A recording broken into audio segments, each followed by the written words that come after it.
What's going on, everybody? How y'all doing? How y'all doing? Come on in here. Y'all come on in and hit that like button. My apologies for running behind.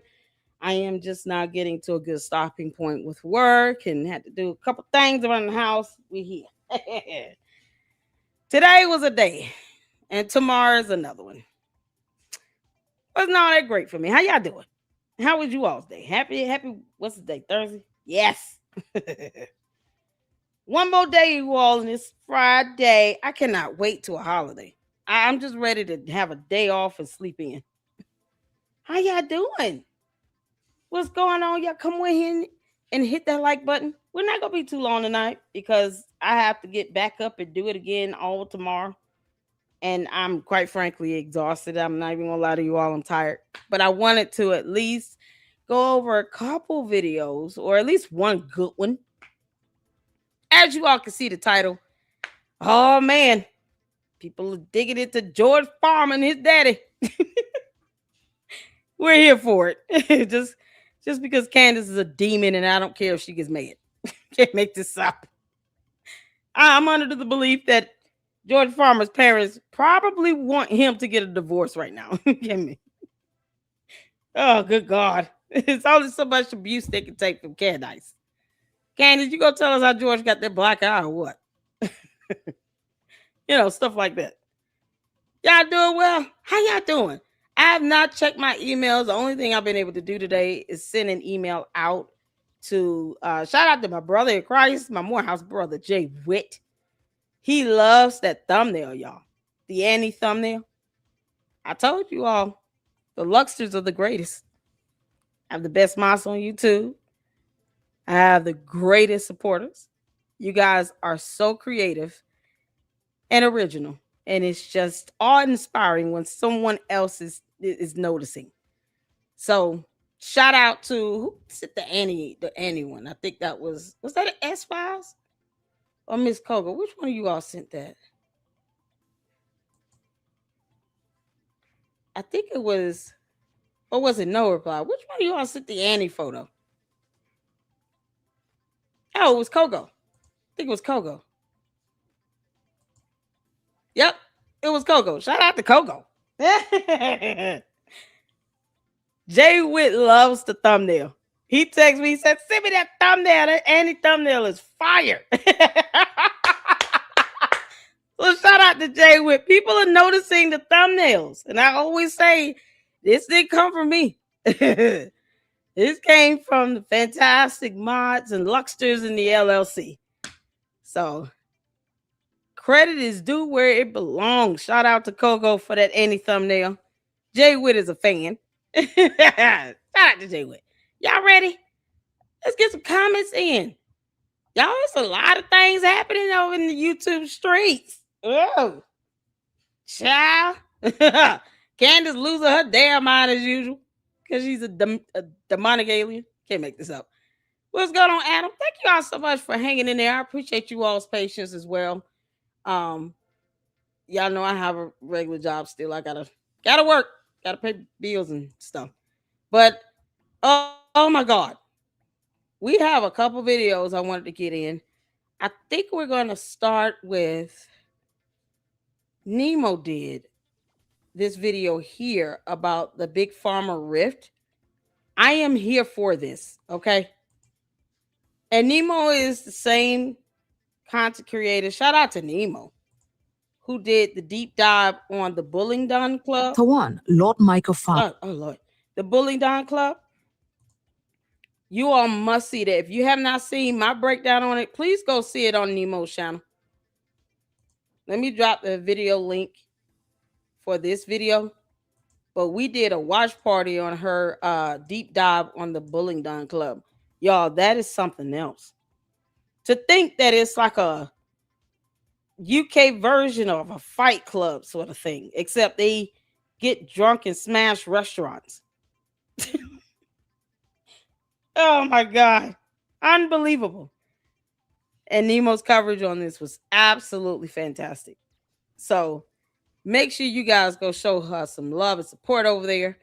Hit that like button. Since this is like a good 40 minutes, we'll just check this one out, and this will be our part 1 of this deep dive. No Reply has been doing some research and sent over information. So we're going to have an expose on that coming up. I want to be able to do a Saturday if I can. Um, it's just I have to be able to read the information and make sure I understand what I'm relaying when I communicate it. Even with No Reply, he was awesome in the chat, helping to ensure that I'm putting it out correctly. And I welcome that as always. Got to go and actually go over some Umar stuff with uh the LLC registration. So shout out to Francisca and S Files for getting me that information to ensure that it's relayed and corrected. Got to do it. So we're definitely going to have an expose. Shout out to No Reply, and be able to present that information. Until then, y'all, Nemo is awesome. Nemo is absolutely fantastic. Hit that like button for me, you all. So far, 30 people watching. Y'all come on in here. Let's get going. Shout out to my boss, Francisca. How you doing? Thank y'all for being patient with me. I had to push this back until I got through with work. Thank you, Mindy. What's going on, Mindy? What's going on? Shout out to Rosetta. Oh, thank you for being a member in the LLC, and thank you for your support. I appreciate it as always. All of you all, Colleen up in here, Shani up in here, or Sherry, I'm sorry, Sherry up in here. Don't stop up in here. Everybody speak to everybody. We finally made it. The Dana up in here. Saint, how you doing, Saint? How you doing, Saint? Shout out to my moms, y'all. Dana said, I'm making homemade chickpea crackers. It smells so good in here. I'll make guacamole while I wait. Oh, yeah. There you go. What's going on, CC? Y'all get your dinner, get your popcorn, get your wine, whatever you're going to eat and drink. Hey, moms, I'm so excited for y'all to see Loud Culpepper's new video. I was snoring past. I almost pissed myself laughing. You know what? We'll start with that. We'll get that one in. I see you guys have been tagging me like crazy. Let's see. Let's schedule you for Monday. Yes, yo. Oh man, y'all. Gary from Paramount Tactic and I will be collabing on Monday at 7 p.m. Oh, please send me a link so I can schedule a live stream.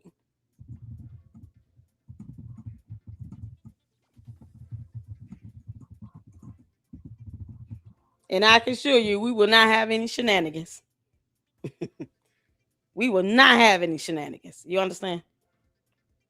My moms go to back for me, and I intend on doing the same for them.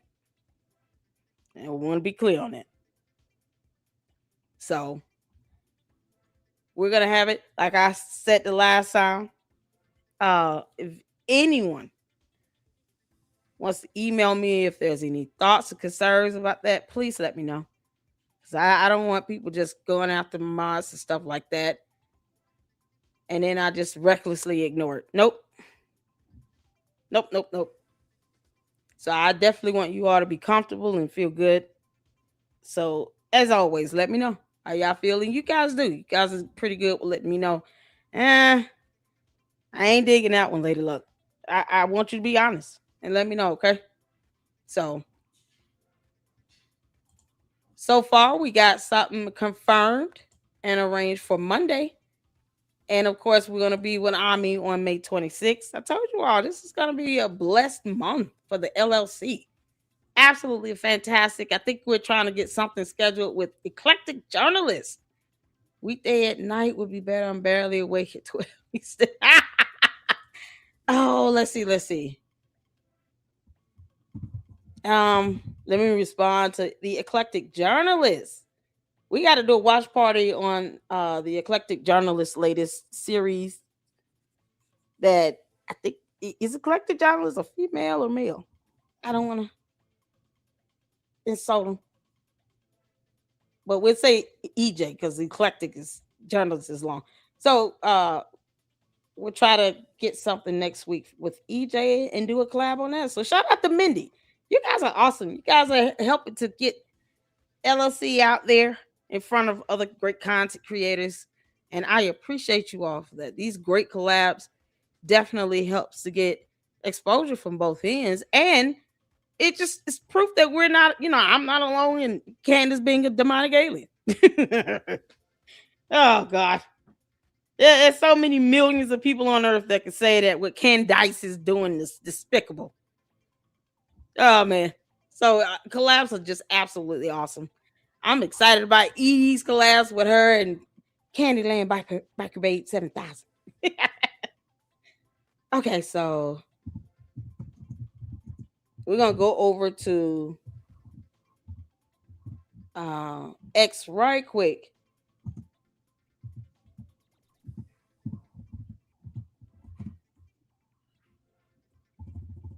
Hold on 1 second.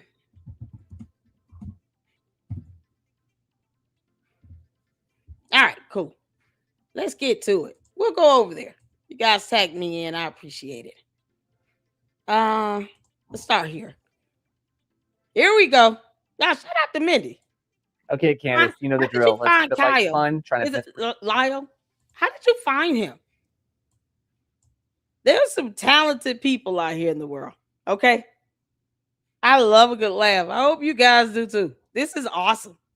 Oh man. Oh my God, the intro is sending me. What's going on, Jersey girl? How you doing? So I want to make sure I get all of you all in. Sean Flossie, how you doing? What's happening? Y'all good? Coco, if you up in here. Shay Whit, loving your thumbnail. Angie, I see y'all up in here. I'm just trying to get to you all. Y'all ready to get going? Susie Q, Moki, Colleen, I see y'all up in here. Everybody speak to everybody. All right, did I get you all glow up in here? Let's go. Y'all ready? Hit the 4 where you can see and hear. Let's get to it. Okay, Candace, you know the drill. Let's keep it light and fun. Try not to mispronounce any words. And you look really cute today. Did you just do something different with your hair? Mr. Trump, I will assassinate you. Wow. Love the new energy. This is you on medication, I presume? Get ready, Mr. Trump. Every day you play. Oh, y'all, this oh no.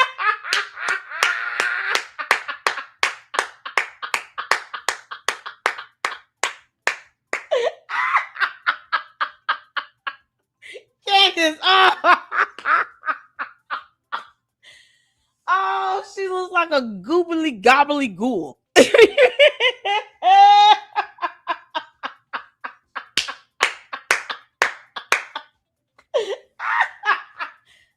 I was not expecting that. This was so unexpected. Oh man. You know, a picture is worth 1,000 words. Candace. He summed it up into one photo. Oh, there are 4,000 things that can be said about this. Oh, this is such a snip. Yep. Candace, this is going to be a thumbnail, you dumb heifer. Oh, this is such a thumbnail.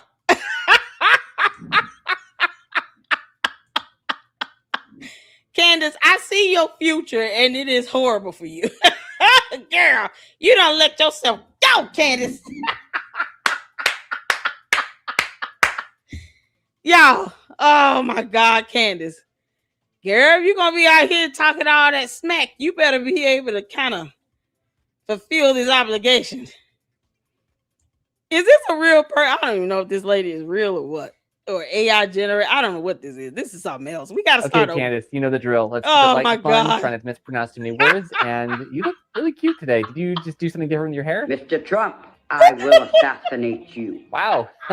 Love the new energy. This is you on medication, I presume? Get ready, Mr. Trump. Every day you play this game, I will eliminate one of your family members. I will say you're getting more words correct. That's Candace without makeup. Warning.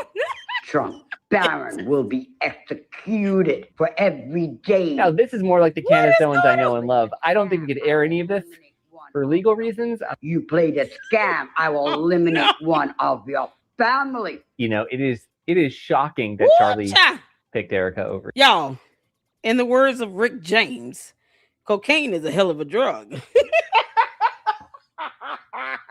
Enjoy yourself. Charlie Murphy. Oh, man. You don't have to do cocaine to know that it's definitely a hell of a drug. Oh, the side effects are something else.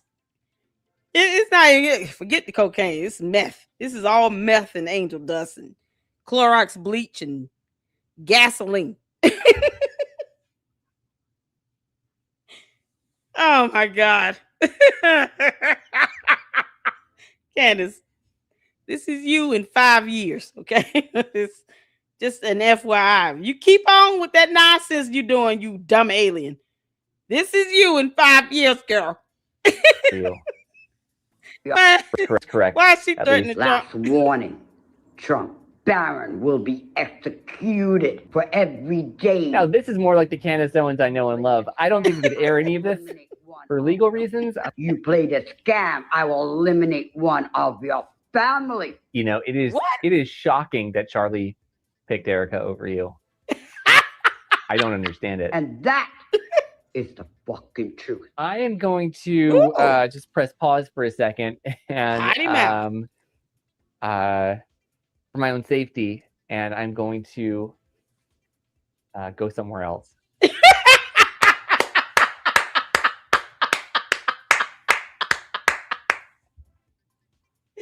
Oh, man.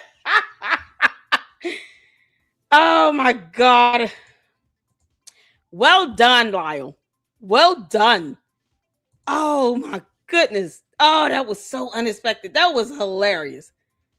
That was absolutely hilarious. I had to snip that. I had to. I had Candace, to. That is such a thumbnail.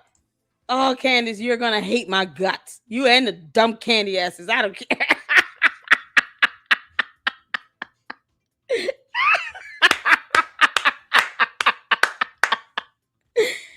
Oh, my God. Oh, my God. Oh, wait a minute.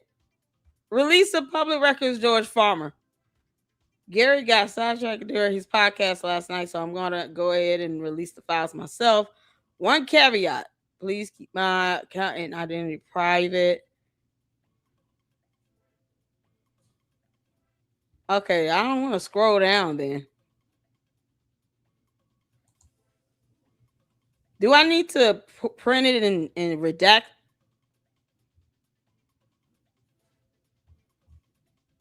I'm going to print it and redact it. See, that's the thing, man. Oh, man. Okay. She said, I don't even want to scroll down because I don't want to show something we shouldn't be showing. Okay, I have to look at that separately. I'm not going to share it. I don't even want to heart it because I don't want people to forward it off. Oh, my God. What the hell? Okay. I want to make sure I'm not. Yeah. Candace Owens and her lawyers don't even consider her a real journalist. Oh, man. All right, y'all. Let's get started on Self-Made. Chapter 1944 through 2014. Y'all ready? We're going to get to the main event because I don't want to be too long, and I'm thinking about doing a lawsuit reading on my second channel at some point. If not tomorrow, it definitely would need to happen this weekend. But yeah, there's a lawsuit I was filing. I want to go over it. It's going to be awesome. Oh, my God. Y'all ready? What's going on, Edie? Girl, we got a new thumbnail. Shout out to Edie Marie. Shout out to Lyle Culpepper. If he's on YouTube, please email me his YouTube channel link. I would love to pull some of his videos there. If not, it's cool. He's definitely on X. Shout out to Edie Marie in the house. Y'all, we get all the celebrities up in here. We got a collab on Monday with Gary from Pyramid Tactic. I'm gonna be honest. I can't say his name any other way. And now we're trying to get something in the works with the eclectic journalist, EJ. So look out for those announcements that will be scheduled. Oh my God, y'all. Shout out to, if I can get her YouTube channel link in the chat too. Make sure we show some love to you. Moki said, artist showed the official police report today. Did he? What? On YouTube? What? Okay, so is that, I mean, does that post show something I could pull up? Oh my God. Oh, I don't want to get sidetracked. Oh my God. What's going on, Foxy? Gary, you at it again? Yes. How you doing, Foxy? Shout out to the mods up in the LLC that are also fantastic content creators. Make sure you drop your YouTube channel link in the chat, Foxy. Y'all go make sure you check out Foxy Roxy, Foxy Angel Zone. Shout out Foxy Roxy. Foxy Angel Zone and her great content on her channel. Go check her out and show her some love. Yo, there is Eda Marie's YouTube channel link. Make sure you guys show her some love and get over there and hit the like button. Thank you, Juju. I appreciate you. Okay, so hey, Chi Chi, how you doing? Shout out to Chi Chi. I told them your status and everything and that you recovered well. But still praying for that healing and rest that I hope you're getting. Shout out to Chi Chi, you all. She came out successful from her procedure. And it's just absolutely awesome to see you show up in the chat. I hope you are resting and healing. Good to see you, honey. Good to see you. Shout out to you. Oh, my goodness gracious. What's going on, Mira? Okay, I'm trying to see. Can I show this? If he showed it, then I just need to know what's in this post. Hold on a second. Let me go over the post right quick. Y'all bear with me for 1 second. I didn't want to accidentally show something I shouldn't be showing. And this is based on what the person posted up. They said they will be providing the following Nashville Police Department with their name redacted, the official report diagram and denial letter, names redacted. Put this information on blast. Reach out to Laura Loomer. She has the reach. Also, do not share this information with opposition. It's their job to refute the information publicly if they chose to do so. Should I even...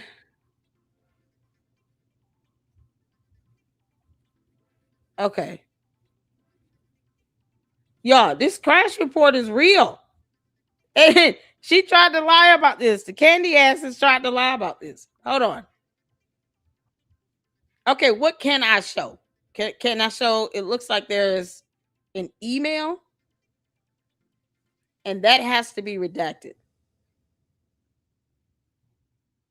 I actually, yeah, I will have to redact that. There's an email address and I have to redact. What did he show? I want to see what can I show. Let me know. Oh, we love you too, honey. Good to see you up in here. Mindy, do you know what all did he show? Did he show the full report and the request or just the report?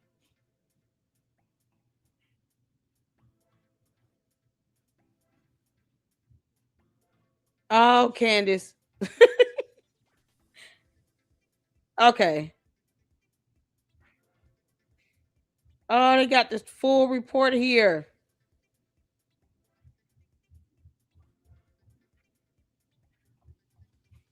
Oh man. Okay. Did he redact? He showed the whole report and he did redact it. Okay. Cool. Let's do this because I want to show this myself. Let's start on this and we'll do the oh man. Yeah, let's start on this because this is like 40 minutes. That'll give me time to print and redact it myself as well. so I can show you all. I want to see the actual report for myself. So let's get to this. Y'all, the big farmer rift. Y'all ready? Hit the 4 when you can see in here. Let's go. Farmer, the Self-Made Foundation. Now, if you have not watched the part 1 of this video that involves Lord Michael Farmer, I encourage you to go watch it. And there are other videos on the channel discussing George Farmer's life and everything for you to understand the people we're talking about. To understand George Farmer, you have to begin with his father, which is why I decided to do the deep dive I did on him before this video. Lord Michael Farmer did not begin life as a cultural combatant or titled aristocrat. He began as a working class London boy who went into the metal trade at 18, earning £8 a week as a difference account clerk at a London Metal Exchange member firm. In later life, he would describe 3 defining facts about himself. He started work at 18, became a Christian at 35, and dedicated much of his public life to strengthening families. Those details matter because these are things that will explain the contrast at the heart of this family story, because the father's worldview was built through scarcity, discipline, faith, and long institutional climbing. That is Lord Michael Farmer's side.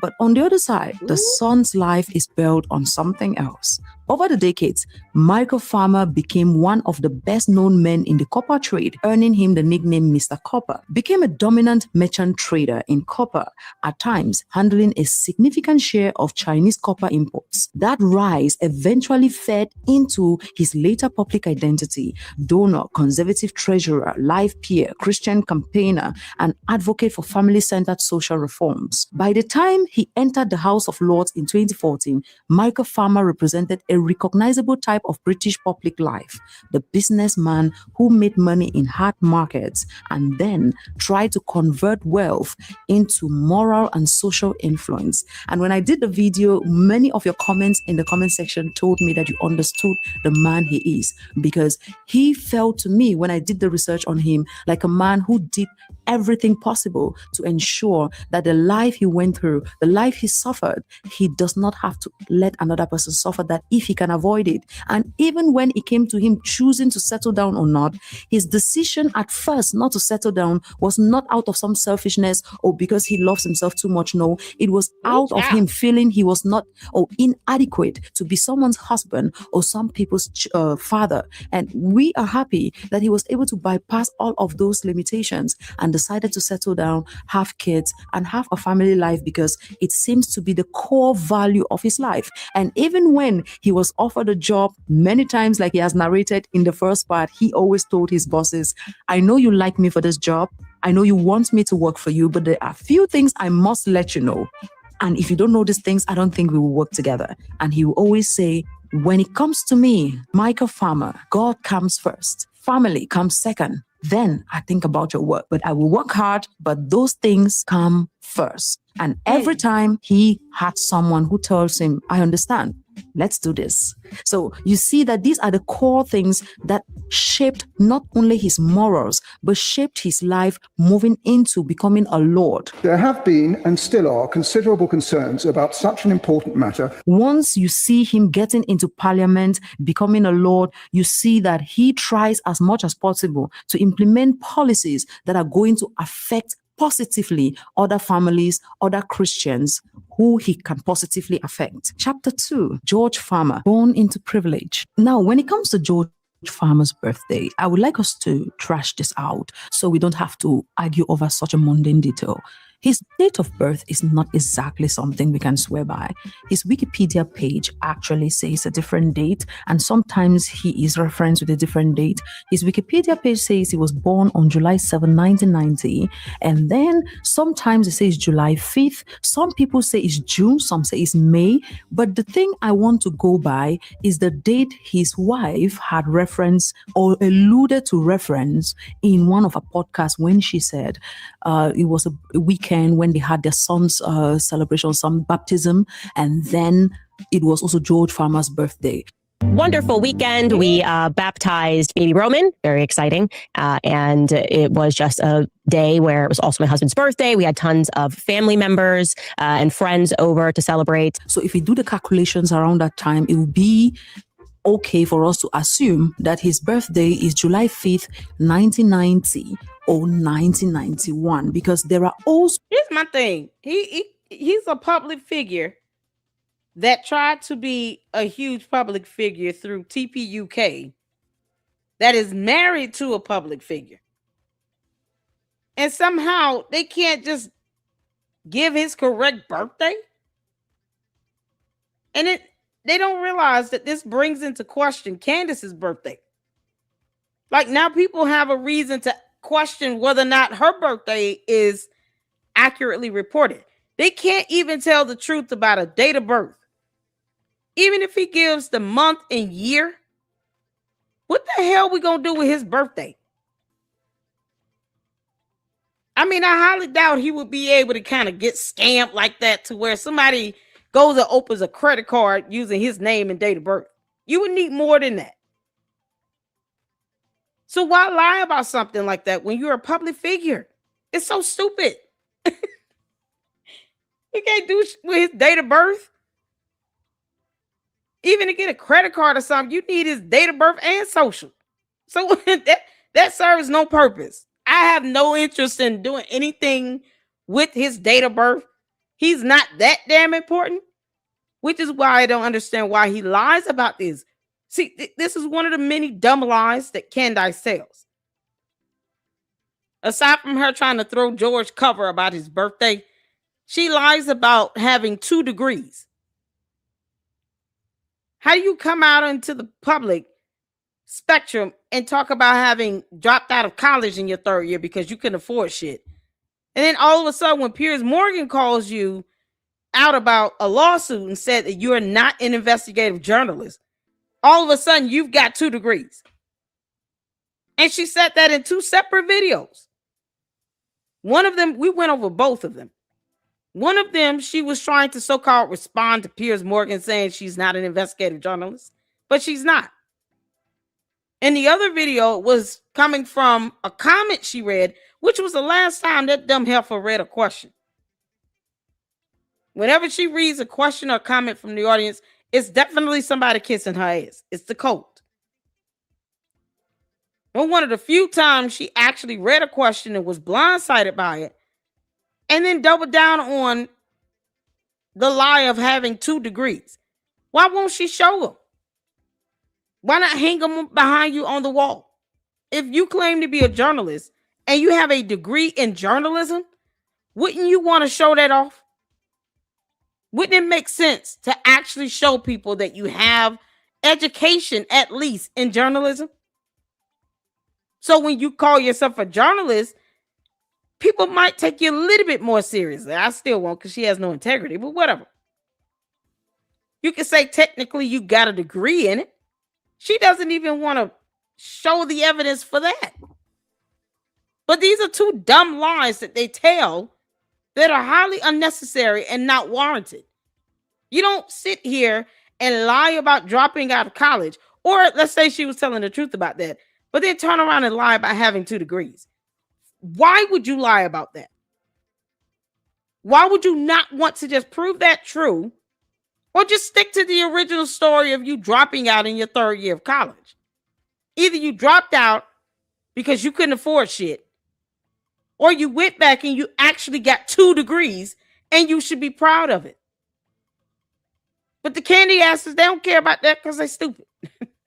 They don't ever demand, listen, show the evidence that you got 2 degrees. Let's start with that dumbass lie you keep telling. And then we go from there. Nope. Just another dumb lie. I mean, it's a stupid lie. This is why I say she's a pathological liar. The girl lies for no damn reason. There's no rhyme or reason or logic to the lie.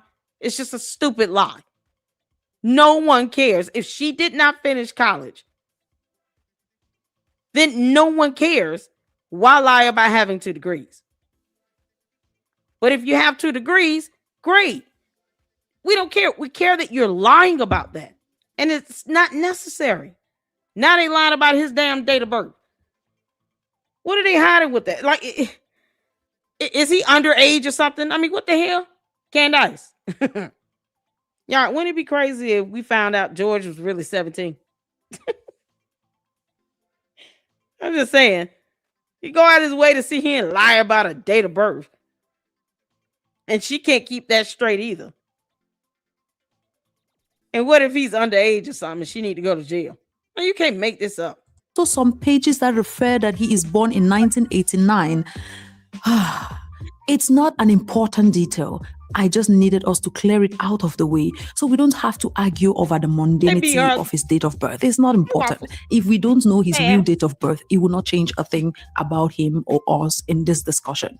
And another reason I am bringing it up because his date of birth has sparked another controversy online after crazy Laura Loomer, decided that she wants to go after Candace Owens. The two of them are beefing for some reason. You know, these MAGA people are always beefing. They are beefing for some reason. So allegedly, Laura Loomer brought out some kind of DUI regarding George Farmer. And unfortunately, the date of birth is wrong on that document. His hair color is listed as black. That man is blonde as blonde. I don't know why she will bring a document that lists him as someone with dark hair or black hair. And other things, like they said he was born in Nashville, even though the man is clearly British. But the reason I brought this up again is because that particular thing is sparking. And if I bring this video without addressing this, we might end up having a conversation that is not really helping us. But if you like us to do a deep dive into that DUI situation, the whole interaction between Candace Owens and Laura Loomer, of course, it's something I'm interested in because what are we here for? Let's get into the real tea here. We are not exactly sure. But if you know which one is his exact birth date, please drop in the comment section. If Micah's story is one of ascent, George Farmer's story is one of inheritance. George Farmer grew up not outside the British establishment, but inside it. He was educated at elite institutions and later studied theology at Oxford. Most interestingly, he did something very interesting while studying theology at Oxford. That alone places him in a very different emotional and social universe from his father. And when we are going to be looking at what they engage in, the kind of things they involve themselves in, even right down to playtime, you will see that these individuals have a different set of values. They might share the same first name, but they are two different human beings. They might look alike, but their character, their personalities are very different. Michael's formative years were marked by poverty, duty. George's were shaped by access, confidence, elite social networks. Then, when you look at the fact that George Farmer, when he was studying Oxford, decided to join the Bollington Club, it tells you everything about what this boy was up to. A 2019 Sherwell report identifies George Farmer as a former Oxford student and Bollington Club member, while also linking him to Oxford conservative politics. Also, you can see in this picture, George Farmer is number 8, and he and his buddies from the Bollington Club, where he was president of this club, are in South Africa for the shooting party with a goose they killed. And we will see that when it comes to his habits, George Farmer loved going for hunting, especially in Africa. I don't know what it is with these rich kids in Africa, hunting there, because they can't do it in Europe or America. Yeah, they head to Africa to do it. But they want to lecture us. Okay, George. So according to the same article, it says George Farmer, according to friends, George Farmer boasted that he once flew all of his Bollington Club peers to Bordeaux on a private jet owned by his father, Tory party co-treasurer and donor Michael Farmer. When it comes to George Farmer's activities within and out of the Bollington Club, they have been very interesting. And some people have been recording it, including Sherwell. The Sherwell article of 28th January 2019 states this: a reactionary American group with millions of dollars from undisclosed donors is branching out to the UK. Sherwell can reveal it claims to already have chapters at 8 universities, including Oxford. Remember, Oxford is where George Bollington Farmer went for. So when TPUSA was to start in the UK, he became chairman, and of course, he would have wanted a branch in his alma mater. Turning Point USA aims to shift students' policies to the right. Its tactics have included intimidating academics and covertly funneling thousands of dollars to students' political campaigns. The chairman of the Turning Point UK, former Oxford student and Bullington Club member George Farmer, told Sherwell that the group's main objective would be to reverse the direction of travel in a lot of these universities, where left-wing academics are broadly filling young minds with cultural Marxism. Cultural Marxism is a conspiracy theory popular with the radical right, which states that multiculturalism, feminism, and LGBTQ plus rights are part of a conspiracy by Marxist intellectuals that aims to undermine Western society. Turning Point UK employs several paid full-time staff and is currently soliciting donations. Farmer refused to elaborate on the identity of donors and told Sherwell they will remain anonymous for the foreseeable future. There are other things about George Farmer and the launching of Turning Point UK in this article which I would like to dive into, but that will fit more in the article where I will be talking about if George Farmer wanted to take over Turning Point as a whole, both USA and the UK branch, because those conspiracies have been swelling out there. So in that video, we are going to look at how he got involved in Turning Point USA, Turning Point UK, become chairperson, what led to his resignation just shortly after becoming chairperson, and has he made any attempts into buying over Turning Point USA or merging it or taking it over. We are going to look at that in a separate video. But for this video, I wanted to look at this short brief. Wait a minute, did she say they tried to take it over? This is what we've been saying this whole time. This is what we've been saying this whole time. Candace and George Farmer, I wouldn't be surprised if they were in cahoots to take over TPUSA. Candace certainly wants Erica Kirk out the way. And she doesn't give a damn about Charlie Kirk either. You can't make this up. But yet, he refused to elaborate on the identity of donors, but told Sherwell that they will remain anonymous for the foreseeable future. Meanwhile, Candace, George Farmer's lavender wife, doxed a Jewish donor of TPUSA. And he said nothing. It's the hypocrisy for me. George said nothing about Candace doxing a Jewish donor of TPUSA. He has not came out and condemned that. And here he is standing behind the camera, letting her say all that BS. But then want to sit here and talk about the donors of TPUK being anonymous for the foreseeable future. Really? But you won't say anything to Candace when she doxed that Jewish donor lady. It was a female. Nope. Won't say shit about that. And he stands behind the camera. He has, both of them have admitted to George standing behind the camera and letting her shine and get glory and blah, blah, blah. It's the hypocrisy for me. George is just as bad as Candace. The only difference is that he's not a loudmouth. You don't see him all over social media. He's not constantly trying to be in front of a camera. Sometimes the quiet strikes are the deadliest. And Candace, you can't say that he's influencing her to do a damn thing. I believe it's mutual for the both of them, especially when he's willing to lie about something stupid as the year he was born, or to not say a damn word about her going after Erica Kirk, TPUSA, or doxing Jewish donors of TPUSA and telling people they should get their refunds. They should get their money back. She's been eroding TPUSA for 8 months. And George Farmer let that happen all the way. He has said nothing about it. And he stood behind the camera. While she still attacks and degrades and defames everyone, doxes people, post up photos of somebody, and it turns out, oh, well, that wasn't the person that, I have been referring to. That wasn't him. All because she won't vet. And what did George Farmer say? Not a damn word. That makes him just as guilty. Absolutely unbelievable. I'm gonna put a hold on this video. Hold on, because I finally got the information. I can show it. I want to see this. Oh, Candace. See, the candy asses, you all ask for things that you're not ready for. You want people to do research and to prove something. And the moment we do, your asses are still complaining you're never happy. You can't please cult members. That's why I don't try. This is what happens when a cult member dares us to get evidence.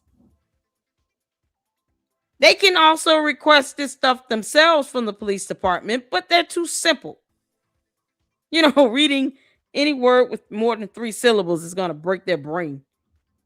But you would think they would do this. You think they would not challenge everyone else to get documentation, especially when they don't care.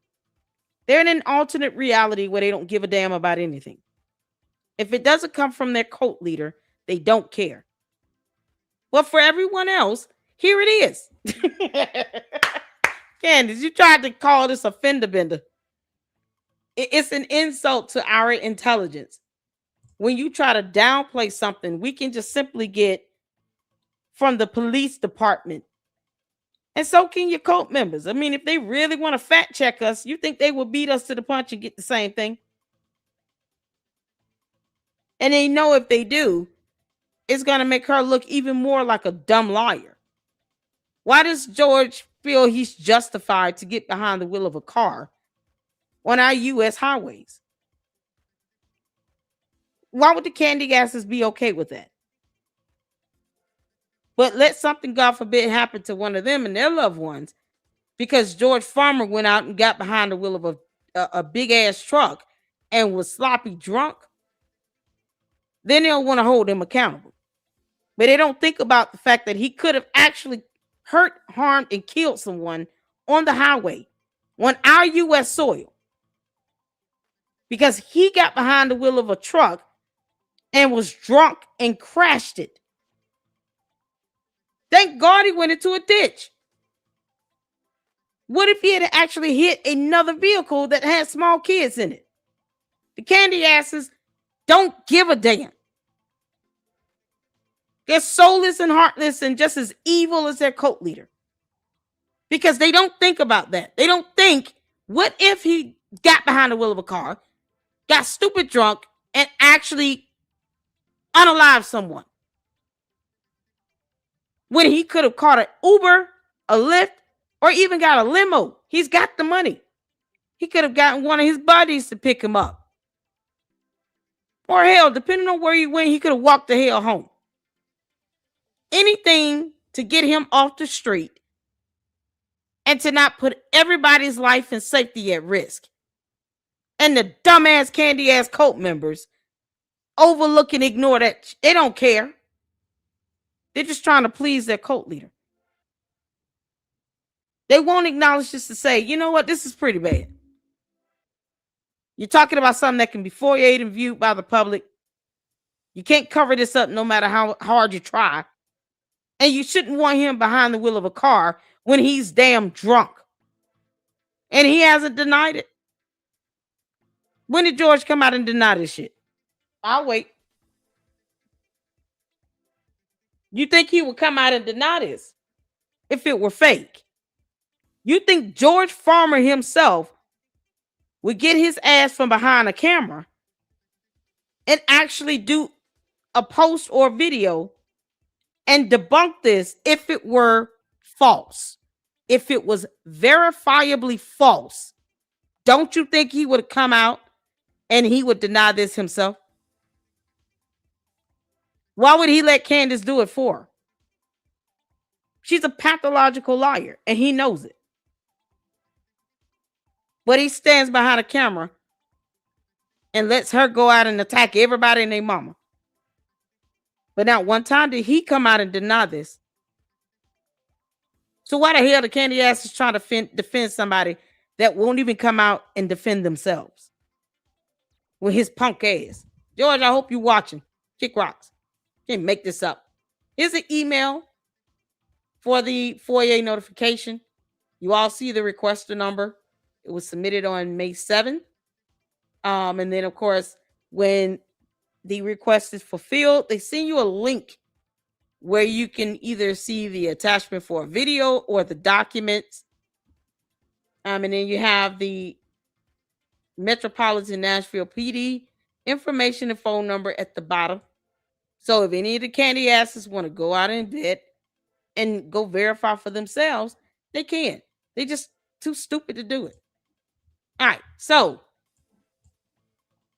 here is the public request response form. The request's information was redacted out.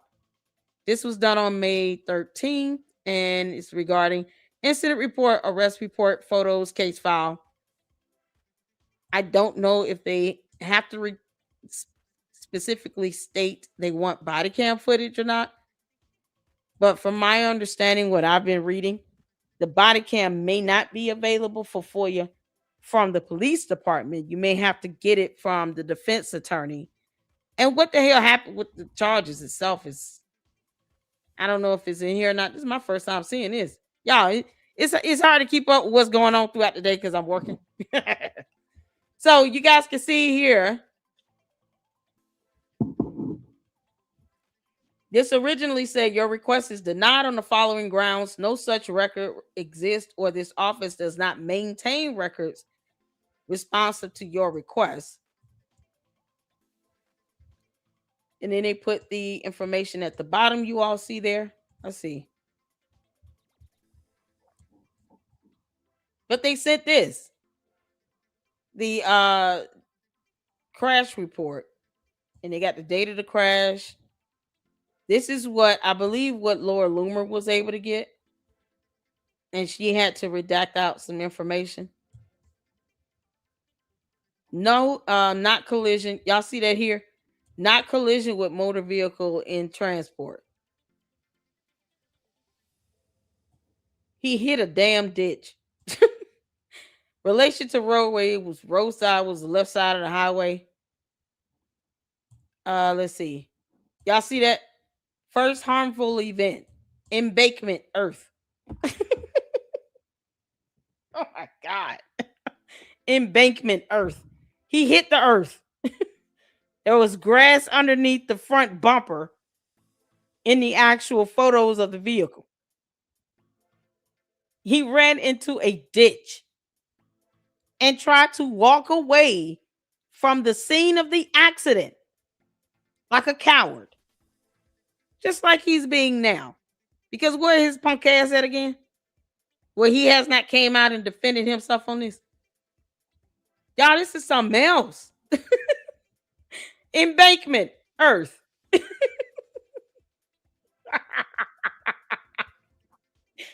George, you hit the earth with that truck.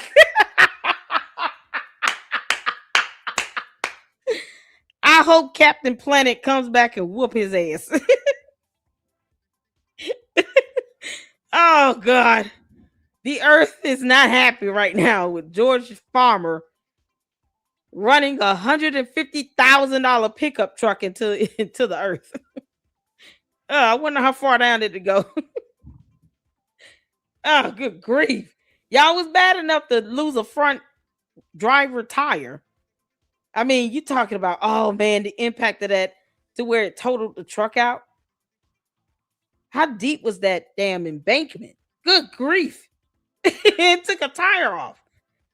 Oh my God, y'all. So he hit the earth because he's an idiot. Thank goodness. I'm just happy I'm not reading a collision report that involved another vehicle and other human beings. So that we thank God for. But for those that might just so happen to come across George Farmer in the state of Tennessee, you catch his ass drunk driving and all of that.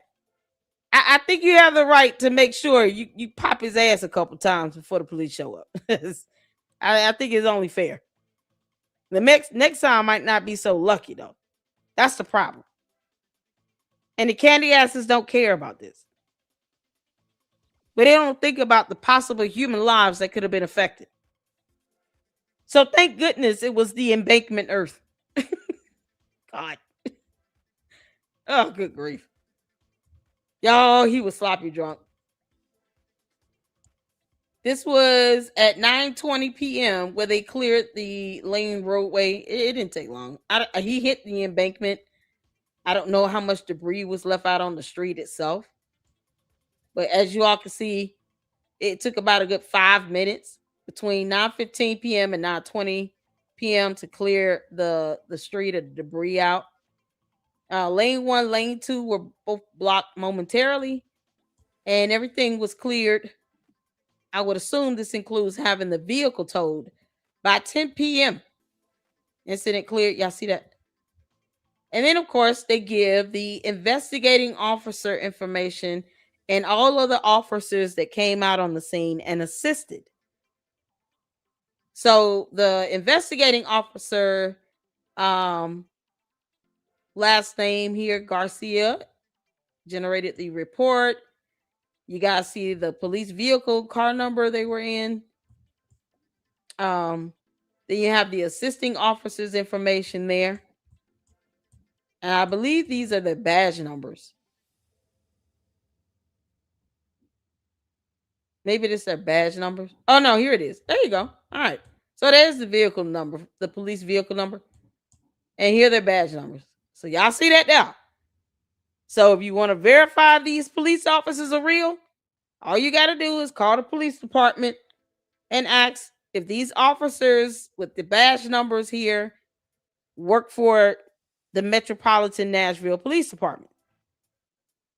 There's a way to vet this stuff and verify the information if you just need to do that. And, go for it. So the investigating officer's badge number is 400, is that 8034? And the assisting officer badge number 4004076. Let's go to the next page here. Oh my God, y'all. So only one vehicle involved. Y'all see the date of birth up here, July 5th, 1990. This was back in 2023. He was 33 years old. Too damn old to be running around here drunk driving. Let's see here. Airbag was deployed from multiple directions.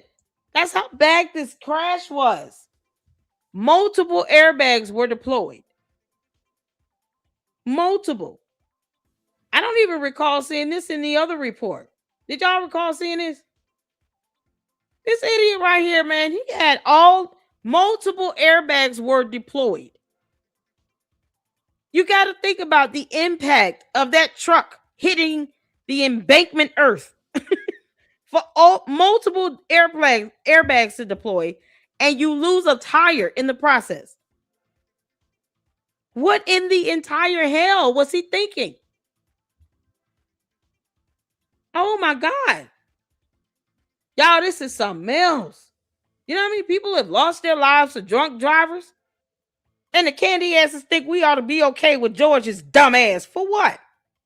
No, I hope next time, if he looked like he's stumbling outside of a restaurant or a bar, call the police. He don't even need to get near a vehicle, let alone get behind the wheel. That's very arrogant and cocky of him to think he's supposed to do some shit like that and get away with it. And then we can't talk about it. Candace, kick rocks and kiss our ass. Your dumbass lavender husband is out here getting drunk behind the wheel of a car. And the actual damage to the vehicle not only was a total, multiple airbags were deployed. And he hit the damn embankment so hard it took off the front driver tire. And you want to call that a fender bender and to try to downplay it and then lie about it when it could have involved another vehicle with human beings, with children. What if it was a sick, disabled person? What if it was a woman in labor going to the hospital about to give birth? The idea that she has no regard for human life is disgusting. We're talking about the same demonic alien that once Erica Kirk did. Candace wants her dead. Period. And now you all is starting to see more clearly why. Because obviously her and George Farmer trying to take over TPUSA. Why else would Candace be so gleeful about seeing Charlie Kirk get assassinated in at least 20 different videos? Can't make this up. Girl, you are despicable. Seat position, front seat, left side. No one was ejected. No one was trapped. He was not transported by ambulance or had any medical transport. Actually, they reported he had no injury. See, look at God. He was able to get out of that vehicle and try to flee the scene of the accident with multiple airbags deployed from multiple directions. And he lost the front tire. And he was able to walk up out of there. He should have been blessing God for that, not sitting here trying to lie about it. George, why aren't you saying something about this again? Because I thought you were a grown-ass man. What a coward he is. Y'all see the driver conditions and actions, driver left scene, vehicle remain. God, because this right here is the ultimate sign of a coward. You were lucky enough to get up out that truck and be able to walk away with no injuries and avoid hitting another human being in another car. And then you try to walk away from the accident because you're a punk ass George Farmer. This is some cowardly nonsense. And she has the audacity to be mad at Laura Loomer. Why? No, your anger needs to go towards your drunk ass husband, girl. You married him. Can't make this up. Driver vehicle maneuver going straight. This is probably based on what he said, beyond him saying yes and correct. He left the scene of the damn accident. First action, he was reckless, negligent driving. Second action, failure to keep in proper lane. Third action, improper lane changing because he swerved. And then, of course, fourth and fifth, other and blank. He was drunk. They did an actual breathalyzer, I think. His BAC was 2 times over the actual limit for the state of Tennessee. I'm not quite sure why that would be redacted because that's something we already knew from the other report. But he was drunk. Let's see here. This is the third page. So they just putting in the basic information about the vehicle. This was a 2021 Ram 150 black pickup truck.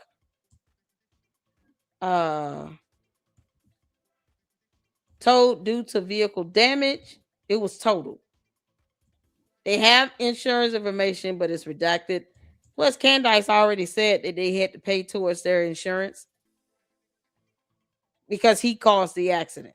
So I highly doubt the insurance covered that nonsense. Then you have the vehicle damage, roadway characteristics. So he ran into the earth. Point of first impact is the front end. Extent of damage disabling. Officer damage estimate greater than threshold. Areas of vehicle damage is the front end. He lost a tire. They have the highway he was traveling on. It was a 2-lane highway. Let's see. Full control only, ramp entry and exit for access control on the highway. So this is information about the highway itself. Speed limit 55. He could not have been going the speed limit. Based on the extent of damage to that truck, you got to be coming in hot and heavy. The faster you're going, the greater the impact. That's how energy works. Bigger the mass, the faster the speed is, the greater the impact. That's why that truck was totaled out. There is no way he was driving the speed limit. No way. At 55 miles per hour. No, he had to be going probably at least 70. Y'all recall seeing any photo of the odometer? He had no hospital visit. They came out and cleared him medically on the scene. So the paramedics came out and medically cleared him because he would have had to be medically cleared either way. And then once they did that, the other report we saw indicated that he put him in the back of the vehicle, and then that's when they transported him to jail after he was medically cleared. But he didn't have any injuries. So she can't lie and say, well, he cracked his skull and he was bleeding from the head. Like, no it wasn't. No it wasn't. It's crazy. He warped the frame. He hit hard. Exactly. And he definitely had to be driving fast. Period. He had to be driving fast. I would think he was probably going about 70 miles per hour. And that's something that the truck's diagnostics could show.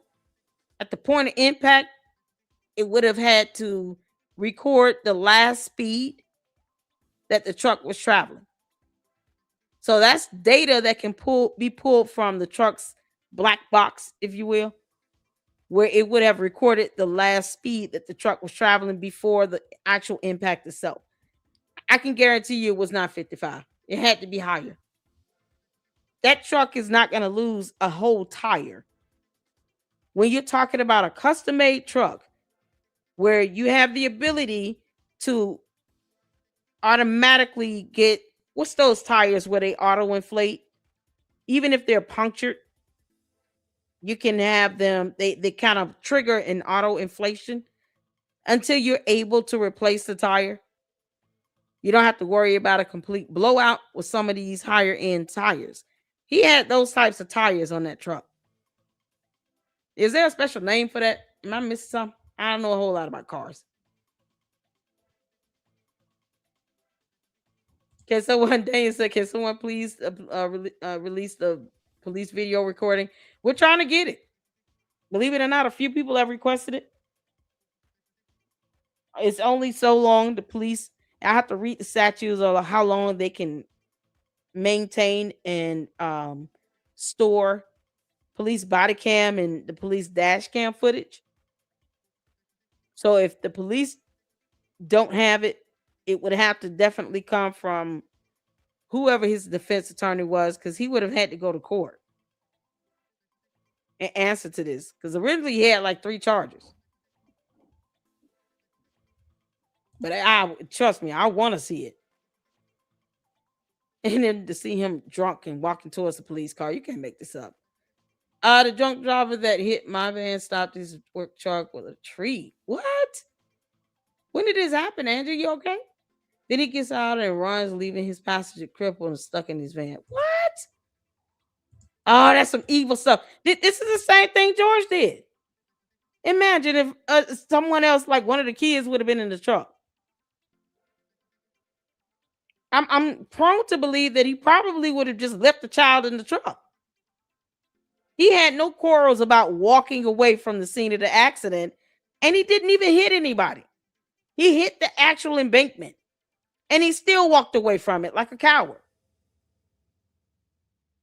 He probably would have done the same thing if he had somebody in the car with him, or if he actually hit another vehicle. He would have did the same dumb crap. Like the evil little gimp he is. They need to deport his ass. Can't make this up. He would have did the same thing. I don't put it past George Farmer. He lets Candace go in on Erica Kirk for no damn reason and obsess over Charlie Kirk, another woman's husband. That's deceased. He doesn't say shit about that. He doesn't deny any of this. He's never came out and denied this. And he has the audacity to leave the scene of the accident. And the only thing that Candace can say is this is a fender bender. We paid the insurance claim. The hell are you talking about? He could have killed somebody. Oh, even had himself put in harm. You should be thanking God that he wasn't hurt. Multiple airbags deployed. Girl, please. Sometimes the getting hit with those airbags can be worse than the impact from the crash. The hell?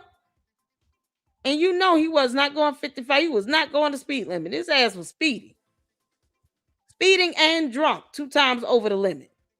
To the point where he lost a tire. All right, this is the next page here. They typed out the narrative. On August 11, 2023, Officer Garcia was dispatched on an unrelated incident.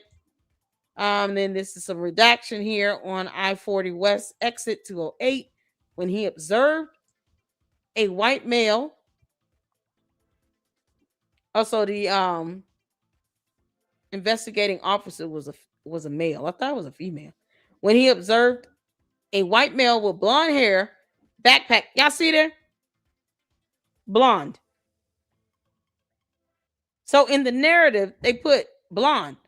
What did they see it? What was it, black hat? Let me go back.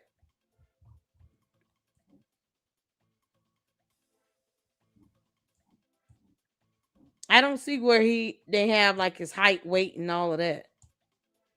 Y'all see the driver's license here, expiration.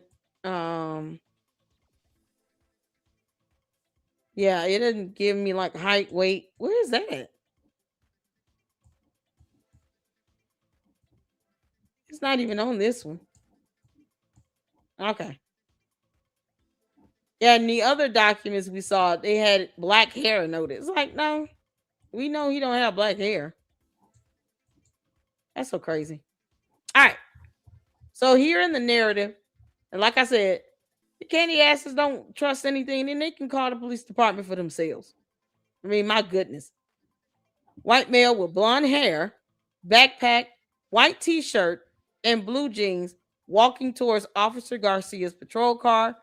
Officer Garcia thought the individual was a friend of an involved party who was being told from the current dispatched call. So someone called the police, and then when they get there, they see him walking away. And then he walks towards the actual police unit. But he had left the actual scene. That's so crazy.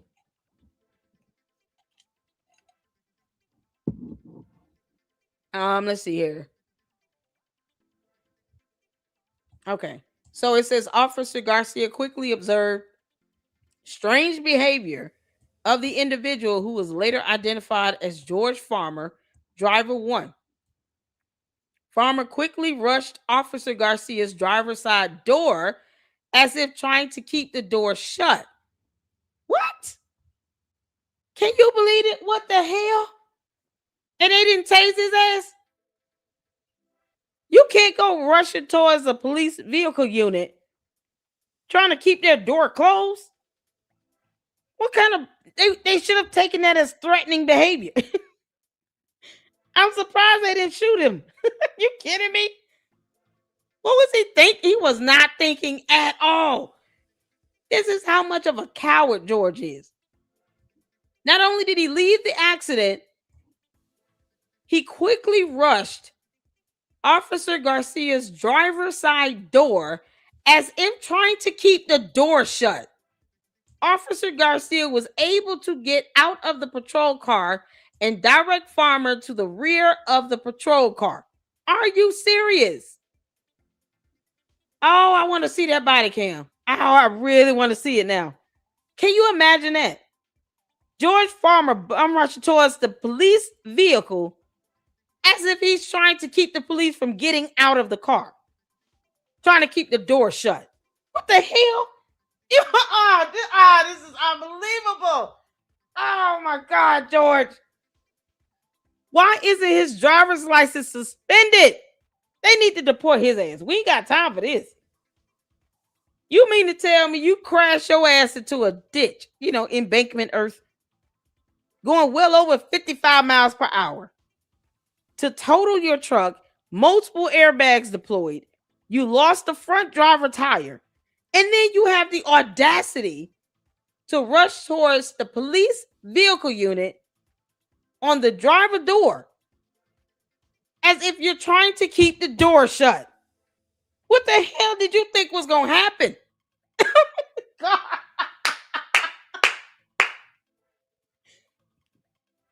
say on the way there? No, don't get out of the car. I don't want you to see I crashed my truck. What the hell? All this, oh man, can y'all imagine that? Anyone else would have done that? They would have been tackled. The hell you mean? I'm surprised I'm not seeing this in the report.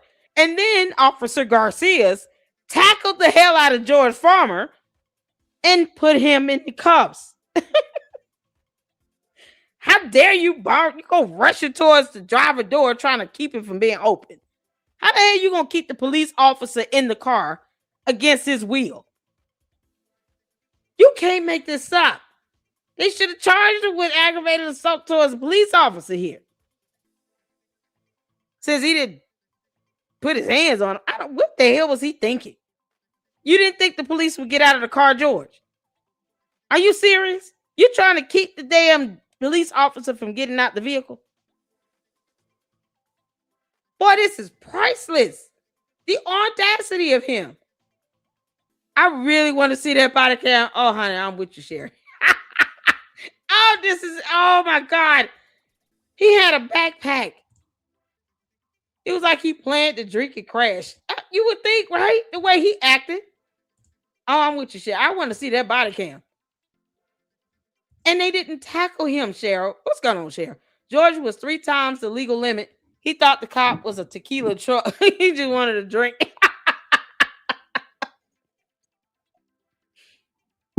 George, how do you explain to a judge? Well, Your Honor, I saw the police car, and I was already walking away. And then someone called the police, and they pulled up, and I just figured, I had to think quick on my feet. I didn't want the police officer to see the truck. I had lost the tire and all. All the airbags deployed, Your Honor. It was so embarrassing. I peed myself.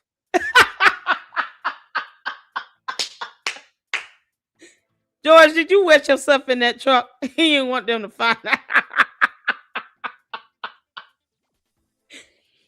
George Farmer went wee-wee in the front seat. Why in the hell would he go out his way to do something so dangerous as that? Thank goodness the cop wasn't trigger happy and didn't shoot his ass. That's threatening behavior. You're going rushing towards the police driver door to try to keep the police from getting out the car. They could have taken that as threatening behavior and shot him. I'm wondering, did the police recognize him? I'm wondering. George, did you recognize the police? Do you have some sort of, relationship with this man? Because I don't know how the police officer would be that cool with anyone else pulling that stunt. And you're rushing towards the police vehicle. You're not asking for help. You're trying to keep them from getting out of the truck. Oh my God. Anyone else would have been tased, shot, thrown to the ground, tackled, bruised up, probably got popped in the head a couple times, knee on the neck sort of thing. I mean, cops don't take kindly to that. You're not trying to go and get help. You're trying to keep them in their own vehicle. The hell? Yeah, I thought I've seen it all. When you think you've seen it all, it gets worse. Yeah, it comes off like who would be okay with it? Like the police would not, unless you know this person, any police officer would have taken that as aggressive, threatening behavior, and they would have acted accordingly. You're not coming towards me to get my help. You're trying to keep me in my vehicle to keep me from getting out. And you just crashed your truck into the embankment. You don't get your bum ass somewhere and sit down, George Farmer. You old drunkard. You can't make this up. He quickly rushed Officer Garcia's driver's side door as if trying to keep the door shut. Officer Garcia was able to get out of the patrol car and direct Farmer to the rear of the patrol car. You can't make this up. George, you don't seem like you that strong. Then again, you never know. Sometimes people get the strength of He-Man. Get some alcohol in them and they feel invincible. He probably could have lifted that patrol car at that moment. If he's strong enough to keep another grown man inside that police vehicle, either the officer is much smaller than George, or George somehow becomes stronger than the strength of 10 men when he gets sloppy drunk. I don't know how he thought that was going to end well for him. Why are we not seeing? And then Officer Garcia tackled his ass and beat his ass with the belt. Anyone else would have gotten tackled. I'm sorry. At the very least, they would have been tased or pepper sprayed. They ain't nowhere in the hell. I would never be able to get away with doing something like that. Boy, this is mind-boggling. Now, here's a diagram. This is not to scale. They just did a quick diagram of the accident itself. So this is the highway. This is the medium embankment. And then this is the other highway. So you got floor traffic going one way, floor traffic going the other way. And you got the embankment in the middle. And he went all the way over here. This car traveled all the way over here into the embankment where he made impact. This is absolute madness. And he tried to get out and keep the officer from opening the door. Rushing the police patrol car. Like he's a maniac. Oh my God. This is a huge embankment too, I definitely want to see the body cam on this. My mind is blown. I cannot believe Look at these documents.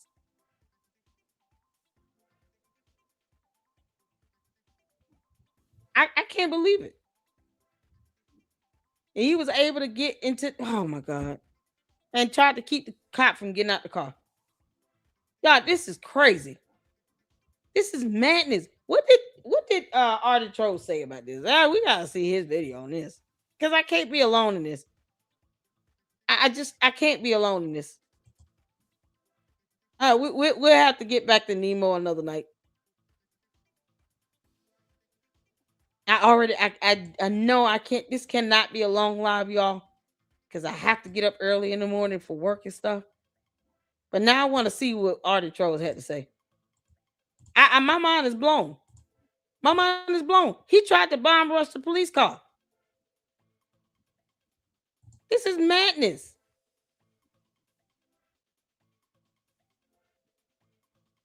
Which video is it? Do you all know? Oh, okay, here it is. Oh, child. Alrighty, everybody.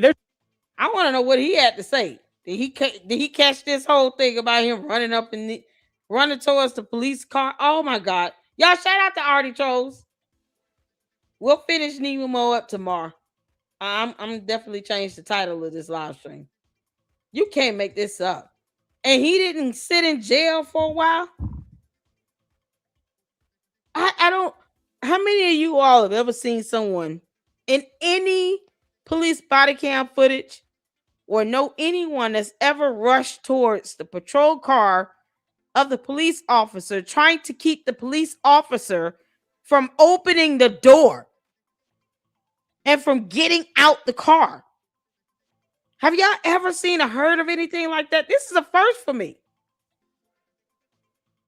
My godmother's a retired federal judge, and I've never even heard of anything on that level of insanity where someone rushes towards the police car to try to keep them from opening the door and getting out the car. What the fuck?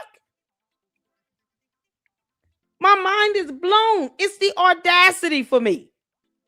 How dare you, George? We're going to have to deport his ass for real. He got to get the hell up out of here. Y'all, oh my God. I can't, man. This is a first for me. This is an absolute first. No bail. Thank you. Oh, thank you, Juju. Y'all make sure you go check out Artie Trolls. We're gonna check out his video. I gotta see. Am I the only one that caught that? Oh, God, y'all boy, yeah, really. He actually got out of the car. This idiot ran into an embankment, and according to the police report, rushed towards. It said rushed towards the police patrol car on the driver's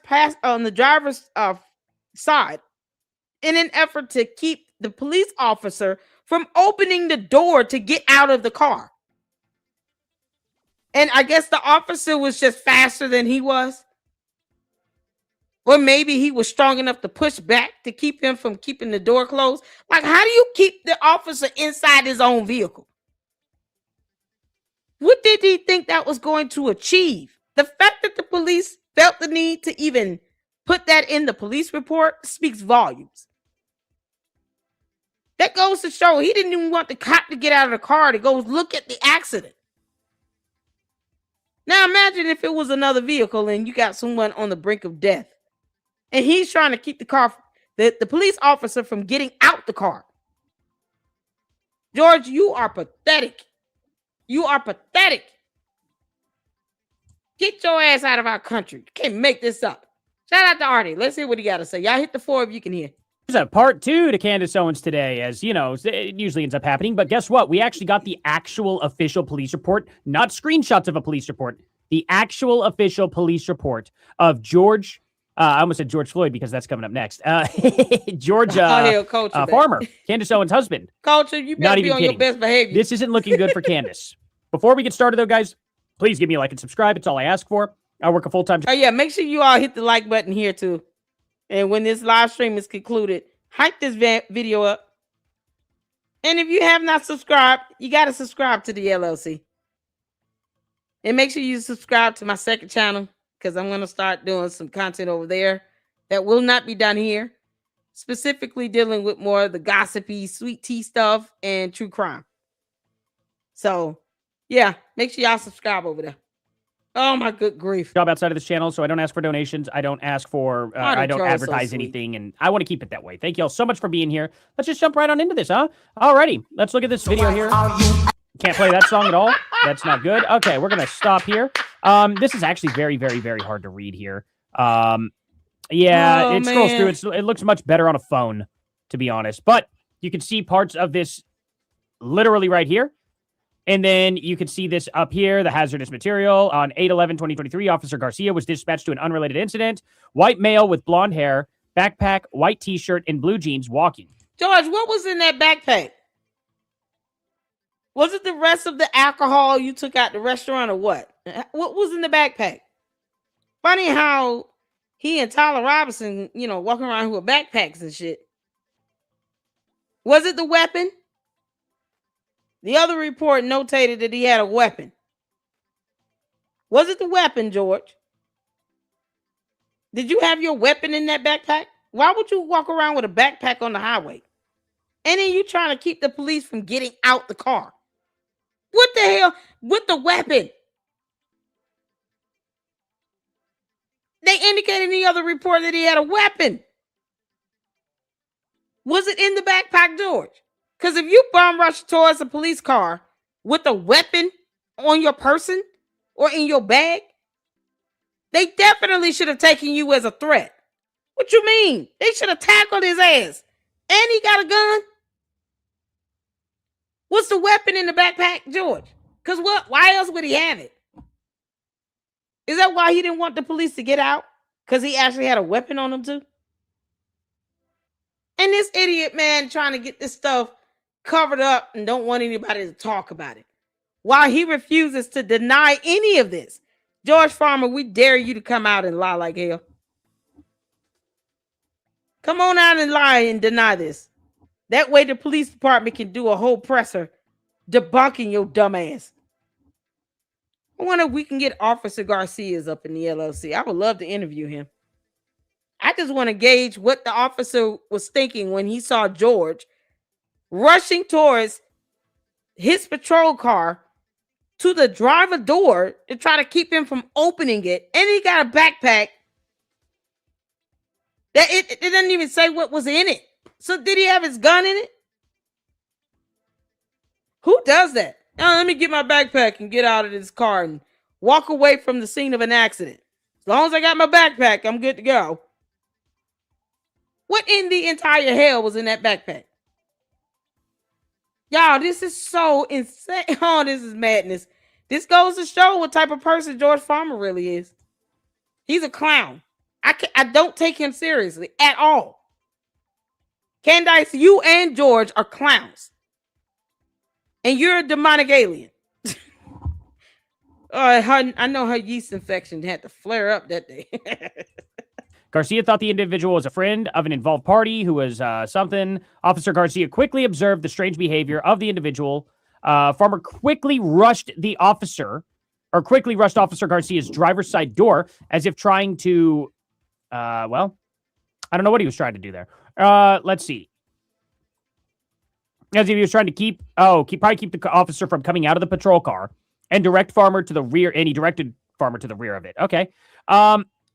I would really like to see these in its fullest. Like, I don't know why the video does not. Oh man, it's such a bummer. Might have recorded on this. Phone. I'm telling you guys, on cell phone, it looks so much better than this. You can see all this. First name Caitlin Powell, one of the assisting officers. Investigation complete. Yes. BO2 Travis R. Garcia is the officer name. You could see. Somebody tell Artie he can save the photos. He would have to. One of y'all tag me in this message on X. I just saved the photos as images, or you can print to PDF and it'll give you the entire thing. That's all I did. I just printed the images out and edited the image with the redaction for that email. Everything else is already redacted from the post that I got that you all tagged me in. Yeah, he needs to save the images. It's just hard for me to read. You guys should be able to see this too.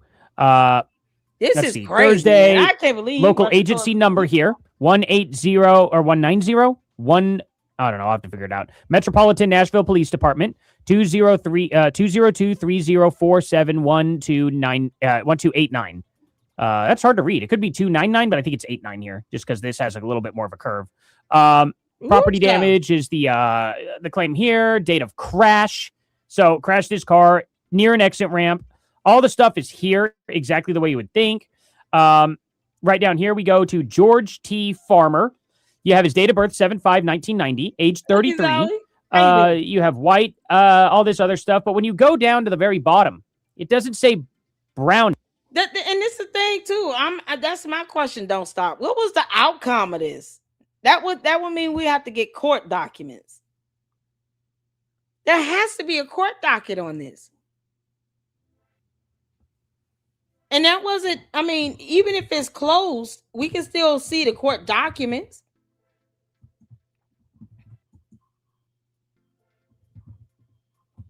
This is crazy.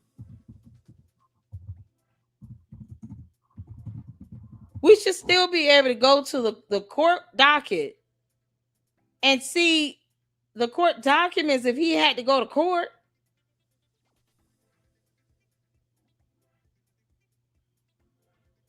Y'all, oh my God, I'm gonna have to look for that. Because, Candace, you really trying. This boy could have he could have hurt himself and someone else.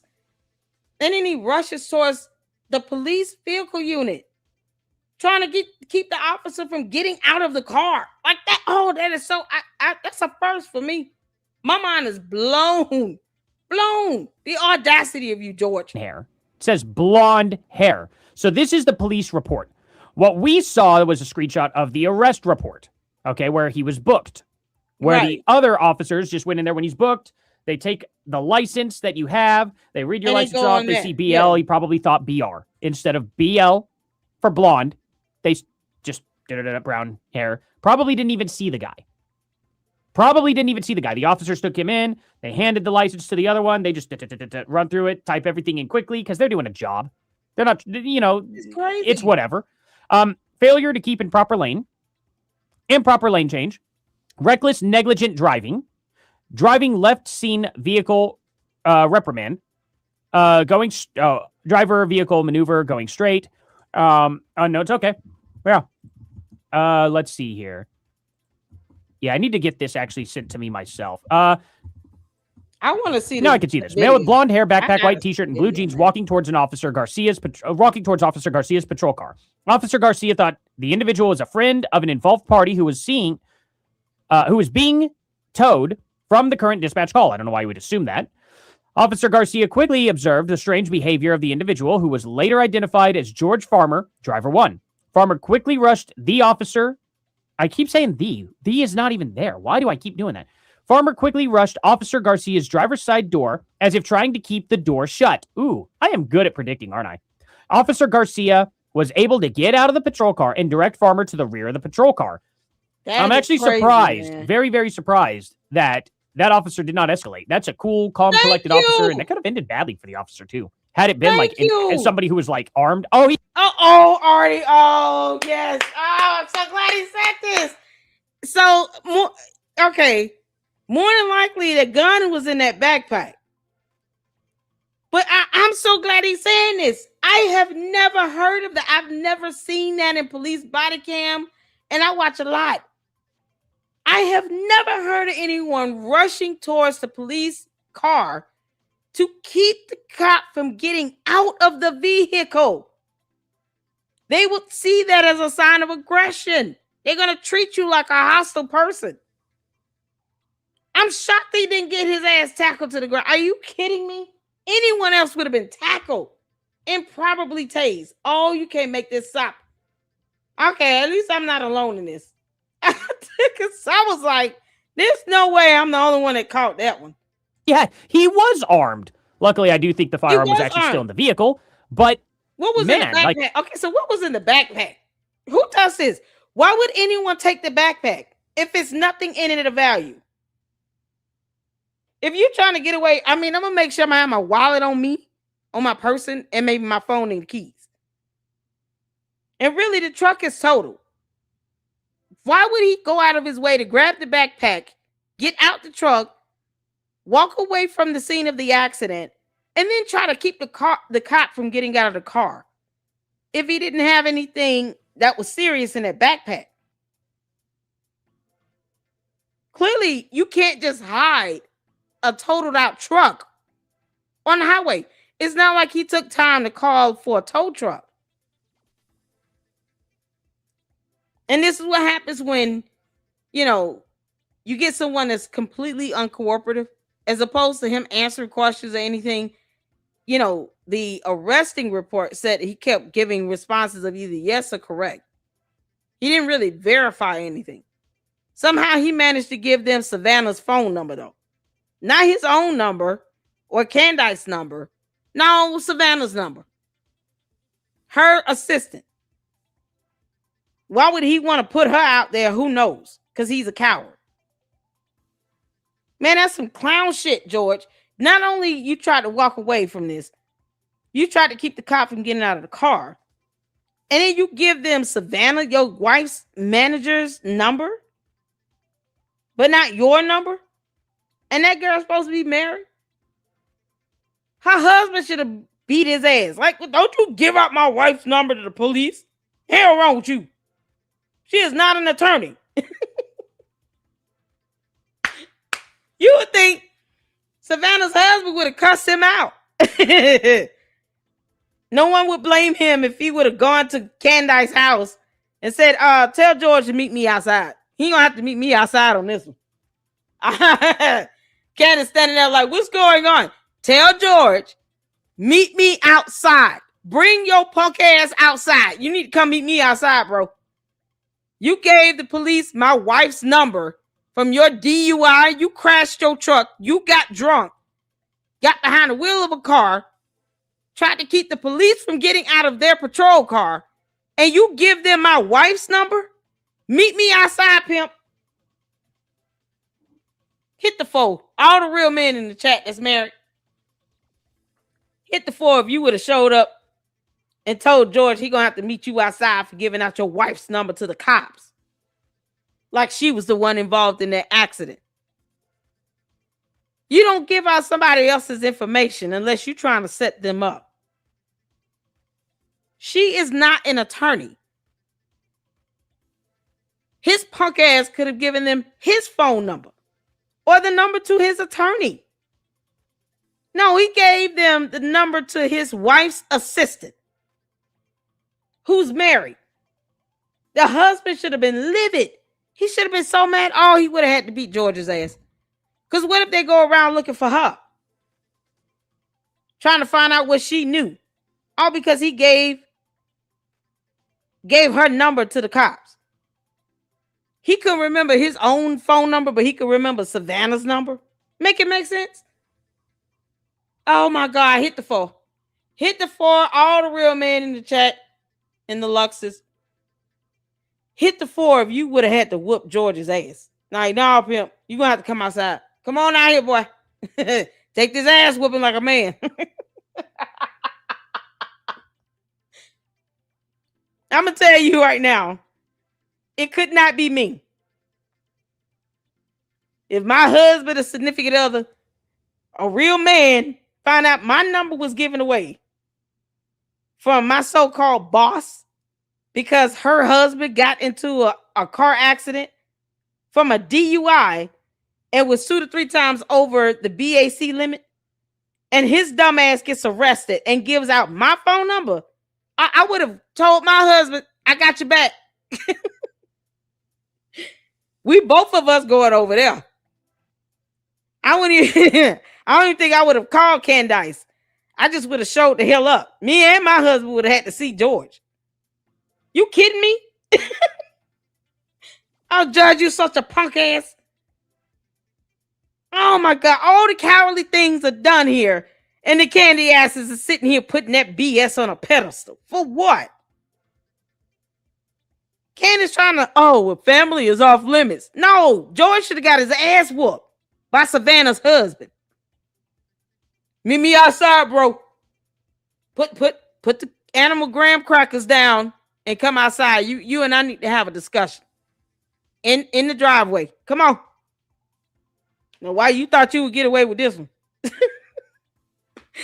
I would be rooting my husband on Peter's ass.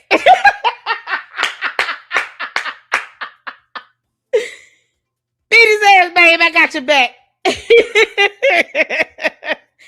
And we would have taken our time with leaving. Would have left him out there on the sidewalk and then casually drove away and dared Candace to call the police. We dare you. We will go public on your dumb ass. We dare you.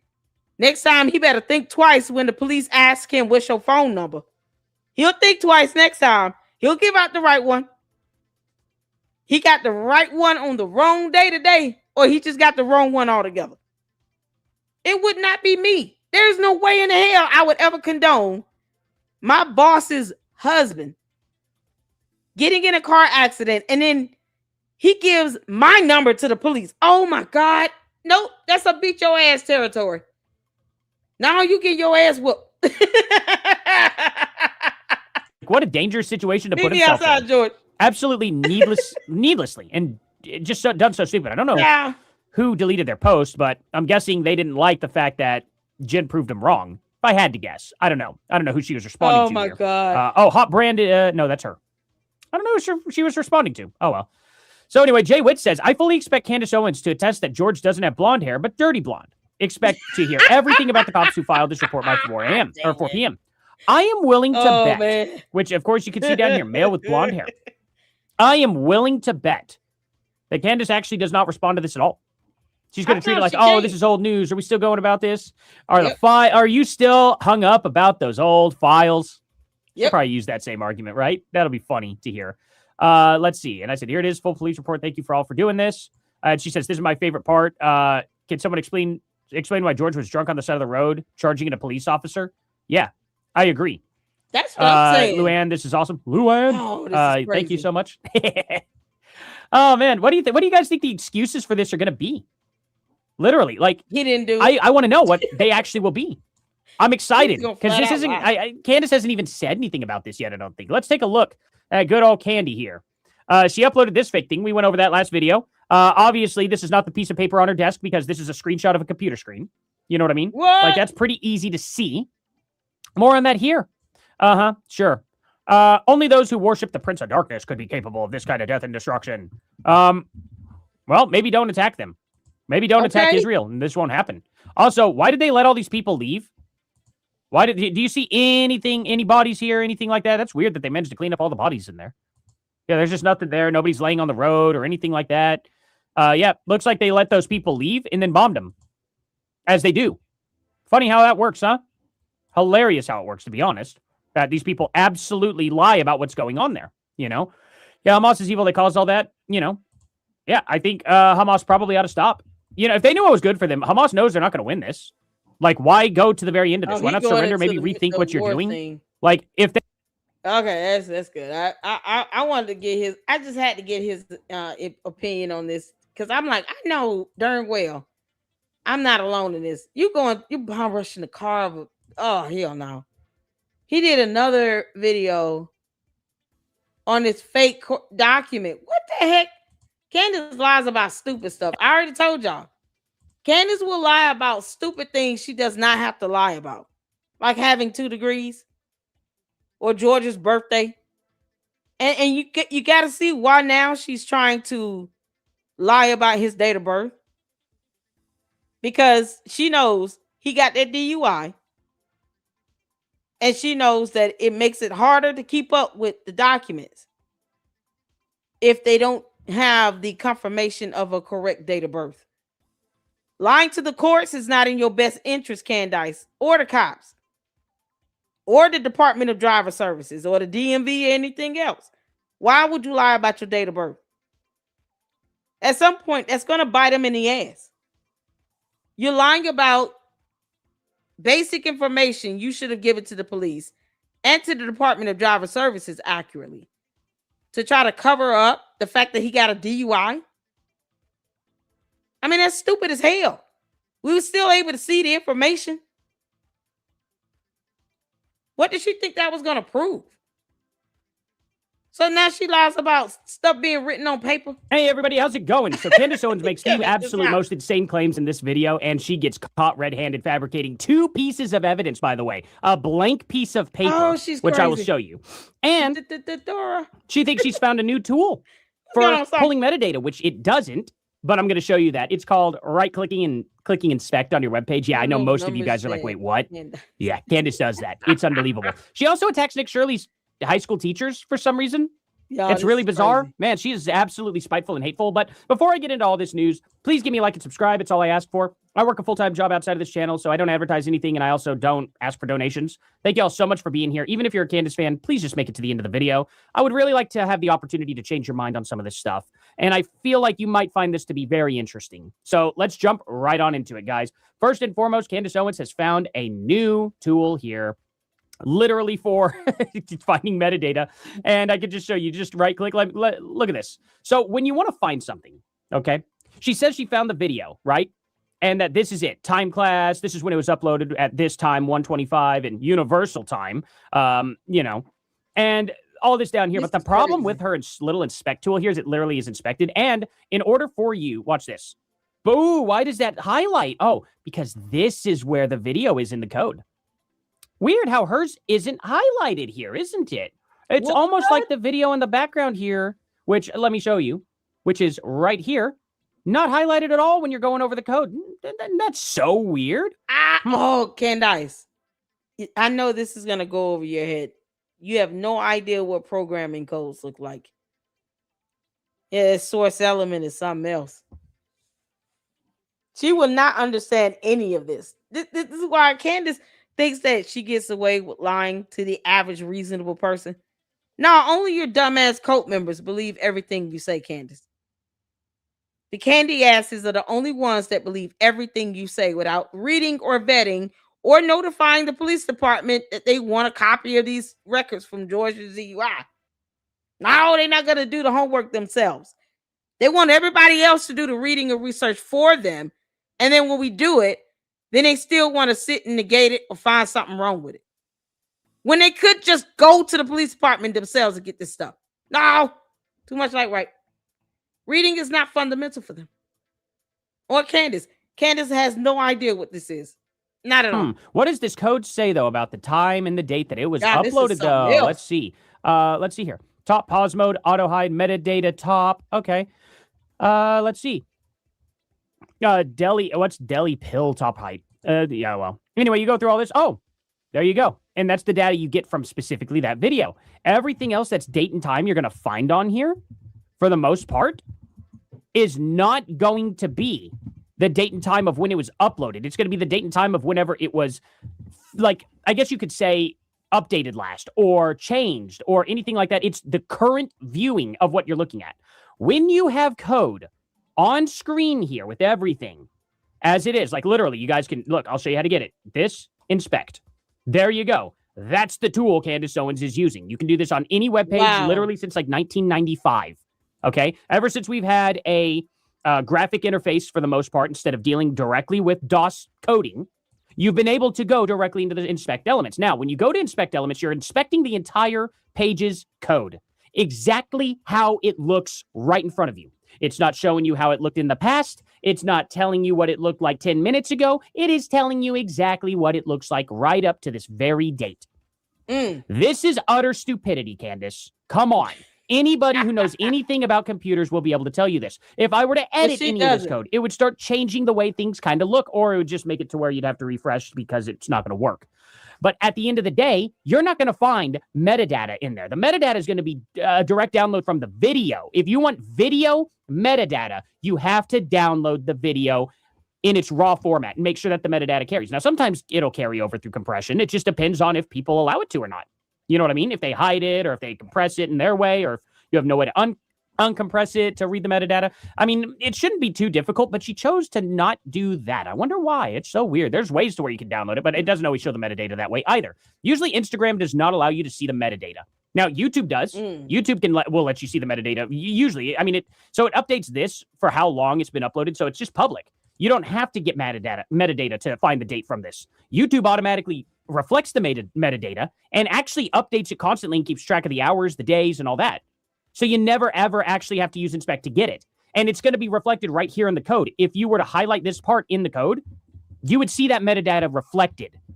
So Candace Owens just proven that she's genuinely not intelligent is just typical, You know what I mean? Now we're going to get to this part right here, which is the piece of paper. Of the evening. That point seems to me to be a bit odd. So I will say right here, the reason why we were running late is because I do not particularly like playing Trust Me Bro. This when is it what comes it to is. the show. I like to show you the evidence, and we do have the email.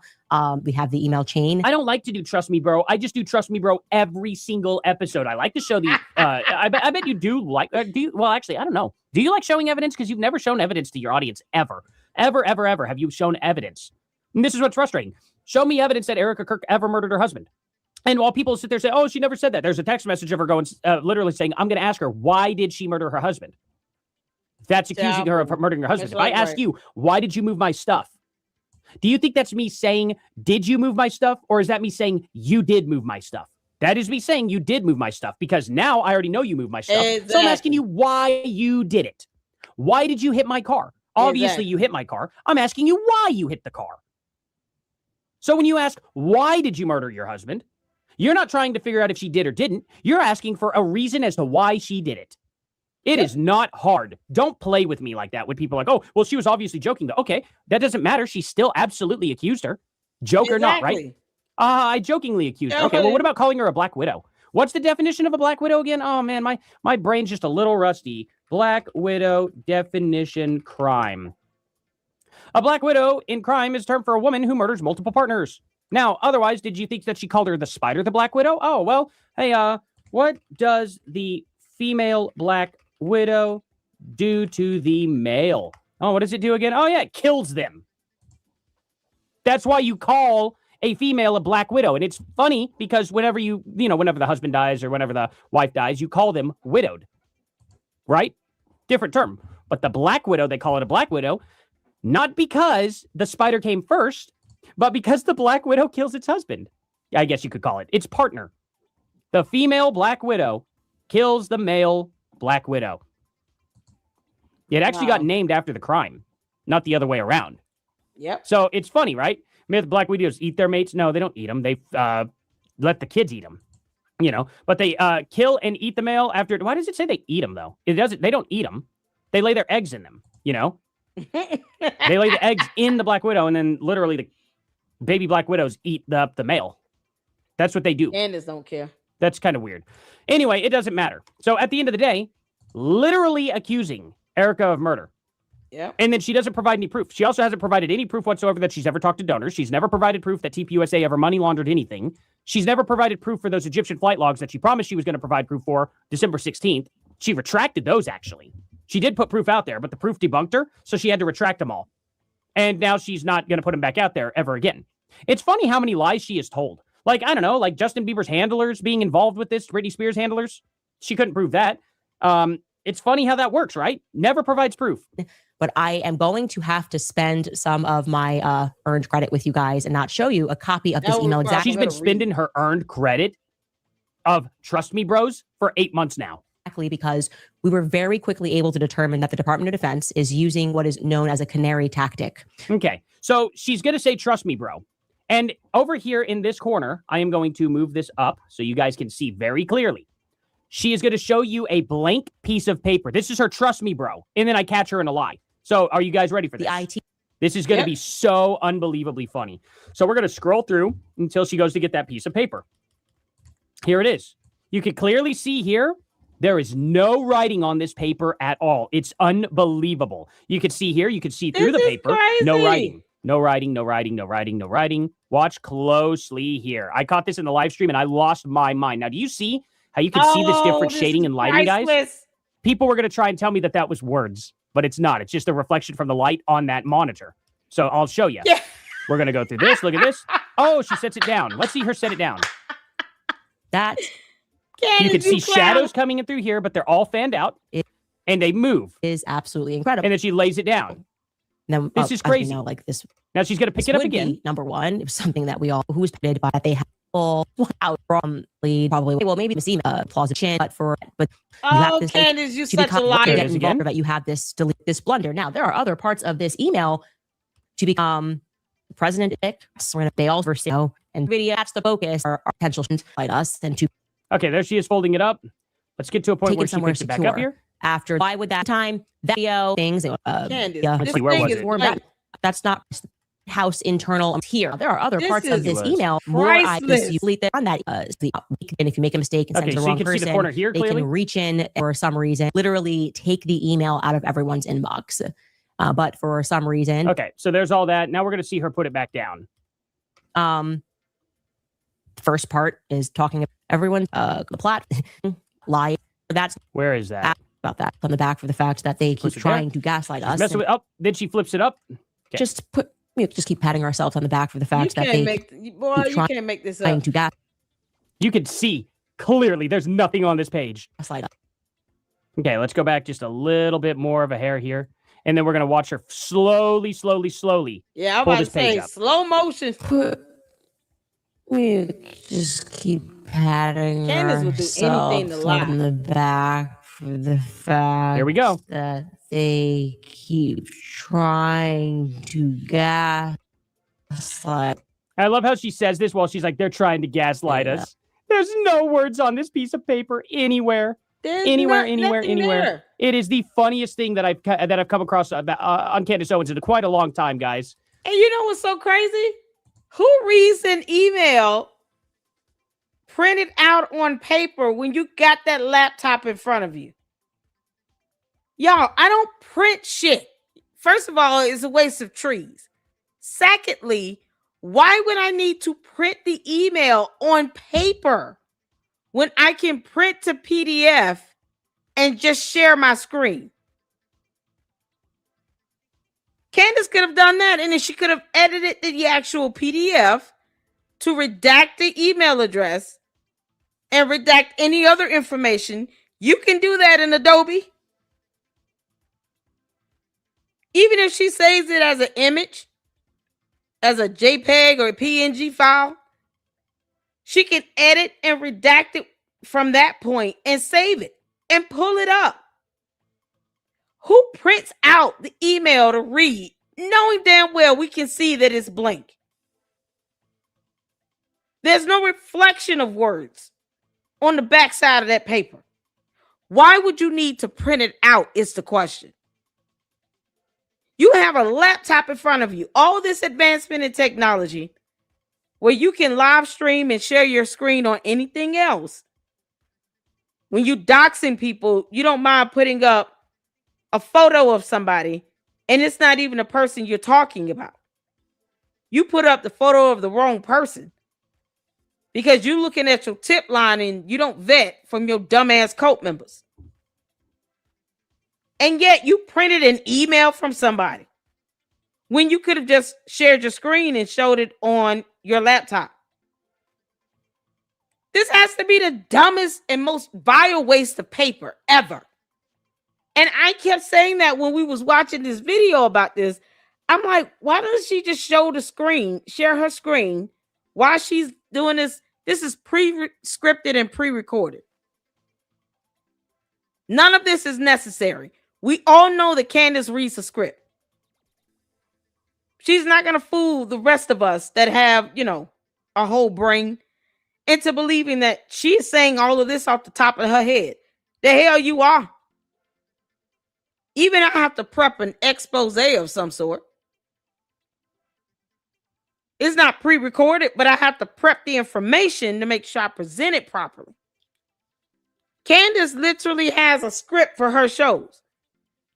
This is a show for her. It's all about PR, not about journalism and none of that shit. Well, why wouldn't she just share her screen and show us the email? I kept saying that. I'm like, why is she doing this? Why is she printing out stuff and reading stuff on paper when she could just share her screen and show us the actual document? Print that to PDF, save it as an image, redact out just what's necessary, save it, and share your screen and include it in your presentation. So why have this laptop if you're going to print shit out and read stuff on paper? Why do you have this laptop? What's the point of that? There are a lot of commentators that actually can do a show, a live stream, and they don't need a laptop or anything printed. They just talk. We don't take Candace seriously. She's not a journalist. But the fact that she has this decoy laptop that she only uses seldomly for her pre-recorded, pre-scripted shows, but yet thinks that it's smart to print out an email. And the damn thing should have been at least 2 pages, 2 to 3 pages long. She only has 1 piece of paper. 5 minutes of reading, that's more than 1 page. And you only have 1 piece of paper in your hand. You didn't even try to make it believable, Candace. That is how stupid she is. This is what I mean by stupid lies. Candace tells stupid lies. Dumb lies that are not necessary. This is absolutely insane. And I kept saying, why don't she just share her screen so we can all see what she's reading? Y'all can check out my reaction to that video. I remember this. It's on my Candace Owens playlist. That's all I kept saying. I was like, why did she just share her screen? Just share your screen. You already pre-recording this. If you mess up, you can start over. We all know she can't read. This is why it's blank. Reading is not fundamental for Candace Owens. Candace, this is what happens when you fail school. And yet she has the audacity to talk about homeschooling her children. Candace is not homeschooling anything. She just doesn't want to pay the daycare fees anymore. 4 kids at daycare, at least 3 of them is going to be expensive. And never mind the $50-60 million she made from lying like hell. No, she's got to cut down on that spending, y'all. She got to pay for these attorneys that she can't keep. She took the babies out of daycare. So now they don't even get socialization at all. They don't get integrated with other kids. None of that. They got to look at each other all day, every day. She can't afford that daycare fee. It's like tuition. Yeah, talking about some damn bees and all of that. Just say you broke and you can't afford the damn daycare fees. Care bye, Felicia. Candace, if we find out what the name of that daycare is, we're gonna find out how much they charge. I'm sure it comes down to money. Candace is the type of person that seems like she would rather her kids go to daycare so she could have at least 4 hours of her day to herself. George ain't doing shit. He don't work. Where George working at? Why he can't watch the kids? Sound like that's what they doing. They just keeping them out of daycare to save money. Yo, why are we paying for this? She can't afford it. Like the attorney's bill came in is $683,000 this month. All for her to lie about a piece of paper, which she could have just shared her screen and showed us the email in her pre-scripted, pre-recorded show. Oh my God! How dare man. you actually fabricate evidence and think that your audience is actually just that stupid? Liar. I mean, she really does think her audience is stupid. This is how insulting to treat your audience like that, right? Let's see here. Brainwash Coat. Get to this part where she picks it up. There we go.